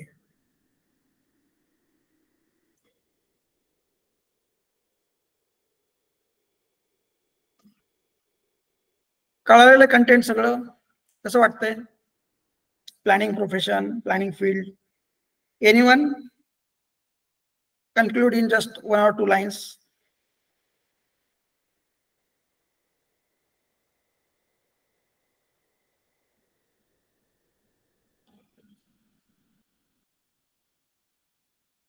कोणीतरी बोला प्लीज, म्हणजे एका वाक्यात तरी बोला, लाजू नका, घाबरू नका. काय वाटलं तुम्हाला? मी काल आज तुमच्यासाठी खास इंट्रोडक्टरी सेशन एवढे अरेंज केले जेणेकरून तुम्हाला फील्ड कळावं आणि त्यातल्या अपॉर्च्युनिटीज कळाव्यात, क्वेश्चन पेपर पॅटर्न कळावा आणि तुम्ही काय शिकणार आहात एक्झॅक्टली, आपण काय करणार आहोत, हे सगळं त्याच्यामधून कव्हर होत आहे. बरोबर आहे? काय वाटतंय तुम्हाला? कसं वाटतंय सब्जेक्ट? आणि are you ready to learn this subject? तुम्हाला इंटरेस्ट तयार होतोय का की मला हे सगळं शिकायचंय, पुढे जाऊन याच्यामध्ये मला चांगल्या अपॉर्च्युनिटीज मिळतील किंवा हे शिकायला खूप इंटरेस्टिंग? सर इंटरेस्टिंग सब्जेक्ट आहे, थोडासा इंटरेस्ट तयार झाला. म्हणजे वाटतंय की बाबा काहीतरी चांगलं वेगळं शिकायला मिळेल, म्हणजे काय म्हणतात आपल्याला बाय चॉईस आपण काहीतरी वेगळं चांगलं शिकूयात आणि त्यातून आपल्याला पुढे जाऊन करिअर करायला पण त्यातनं संधी नक्की मिळेल किंवा या फील्डमध्ये सुद्धा काम करायला आम्हाला आवडेल. हो सर. येस. Anyone other? बोलत राहा, बोलल्याशिवाय कळत नाही. त्यामुळे मलाही तुमच्या अपेक्षा, एक्सपेक्टेशन लक्षात येतील and we can go ahead accordingly. तुम्ही जर तयार असाल तर आपण ह्याच्यामध्ये खूप ऍक्टिव्हिटीज करूयात. तुम्हाला पूर्ण टाउन प्लॅनरच करून टाकू आपण. तुम्ही तयार असाल? इंटरेस्टिंग सब्जेक्ट आहे, फ्युचरसाठी हेल्प मिळेल. येस, तुम्ही तयार असाल ना तर आपलं नेटवर्क खूप चांगलं आहे, म्हणजे सर्व इन्फ्रास्ट्रक्चर रेडी आहे. आपण टाउन प्लॅनिंग डिपार्टमेंट बरोबर जाऊन त्यांच्याकडून बऱ्याच गोष्टी समजून घेऊ शकतो. एनए प्रोसिजरच्या फाईल म्हटलं तरी आपण डायरेक्टली समजून घेऊ शकतो की बाबा कशा पद्धतीने करतात. म्हणजे पुढे जाऊन तुम्हाला जे काम करायचं आहे प्रोफेशन, त्या गोष्टी आता समजून घेतल्या तर तुम्हाला वर्ष 2 वर्षामध्ये खूप काही तयारी होऊ शकते तुमची. तुम्ही जाऊन पुढे जाऊन टाउन प्लॅनिंग डिपार्टमेंटला एंट्री केली किंवा ऍज अ बिल्डर जरी काम केलं तरी तुम्हाला ह्या गोष्टी इतक्या देऊन जातील की तुम्हाला लिगल फ्रेमवर्क समजेल आणि तुम्ही चांगल्या प्रकारे इफिशियंटली काम करू शकाल. म्हणजे एक म्हणतो ना आपण की जग फिरल्याने बघितल्याने बऱ्याच गोष्टी कळतात, अपॉर्च्युनिटीज कळतात, तसं आहे. तुम्ही ज्यावेळेस चंदीगड बघाल, ज्यावेळेस नवी मुंबई बघाल, पुणे मुंबई बघाल, नवी मुंबई पुणे बघाल की बाबा इथं फक्त बघाल म्हणजे फिरणं वेगळं आणि या प्लॅनिंग प्रोसेस, प्लॅनिंगच्या अँगलने शहर अभ्यासणं हा भाग वेगळा आहे. म्हणजे आपल्याला काय फक्त पुण्यात गेलं तर जेएम रोड दिसेल, हे दिसेल, परंतु हॉटेल दिसेल, परंतु हे प्लॅन कसं केलं, शहर कसं वाढलं, काय काय करावं लागतं हे ज्यावेळेस समजेल तुम्हाला आणि जे यासाठी काम करतात हे ज्यावेळेस कळेल त्यावेळेस तुम्हाला अजून चांगलं वाटेल, अरे हे कोणीतरी करतं म्हणून एवढं असतं आणि हे आपल्याला पण करता येऊ शकतं आणि आपला पण रोल आहे, आपण पण प्रोफेशनल म्हणून काम करू शकतो, प्लॅनर म्हणून काम करू शकतो, कन्सल्टंट म्हणून काम करू शकतो किंवा गव्हर्नमेंटमध्ये जाऊन वेगवेगळ्या अथॉरिटीमध्ये जाऊन काम करू शकतो. आपल्याला अधिकार तेवढे मिळू शकतात आणि म्हणजे एम्प्लॉयमेंट म्हणून तर चांगलंच आहे, परंतु इंटरेस्टिंग पण तेवढंच आहे, अथॉरिटी पण तेवढीच असणार आहे. तुमच्याकडे बिल्डिंग परमिशन असतील, तुम्हाला प्लॅन सँक्शन करायची अथॉरिटी असेल, त्याचबरोबर तुम्ही वेगवेगळे प्रोजेक्ट इम्प्लिमेंट करू शकता, मोठमोठे मेट्रोचे प्रोजेक्ट्स त्याच्यावरती काम करणारे लोक आहेत. बरोबर आहे? त्या पद्धतीने हे खूप म्हणजे चांगल्या प्रकारचं आहे, करिअर आहे आणि त्यावेळेस तुम्हाला ज्यावेळेस हे खरंच एक्सपोजर मिळेल, ज्यावेळेस तुम्हाला आवड निर्माण होईल त्यावेळेसच तुम्हाला वाटेल आणि त्यासाठी तुम्ही अजून 4 पाऊल पुढे जाऊन जर नॉलेज घ्यायचा प्रयत्न केला तर मलाही जास्त अजून त्यात इंटरेस्ट तयार होईल. तुमचं अपेक्षा जास्त असतील तर त्या पद्धतीने आपल्याला पुढे जाता येईल. चांगल्या व्हिजिट्स होतील, चांगले लेक्चर्स होतील, चांगले गेस्ट लेक्चर्स ऑनलाईन मोडमध्ये आपल्याला बाहेरच्या लोकांची एक्सपर्टची आपण अरेंज करू आणि जास्तीत जास्त याच्यातून तुम्हाला नॉलेजेबल बनवायचा माझा उद्देश असेल आणि त्याचा बेनिफिट तुम्हाला लॉंग टर्म मध्ये व्हावा हा त्याचा मागचा खास उद्देश असेल. ठीक आहे, अजून कोणाला काय बोलायचं आहे?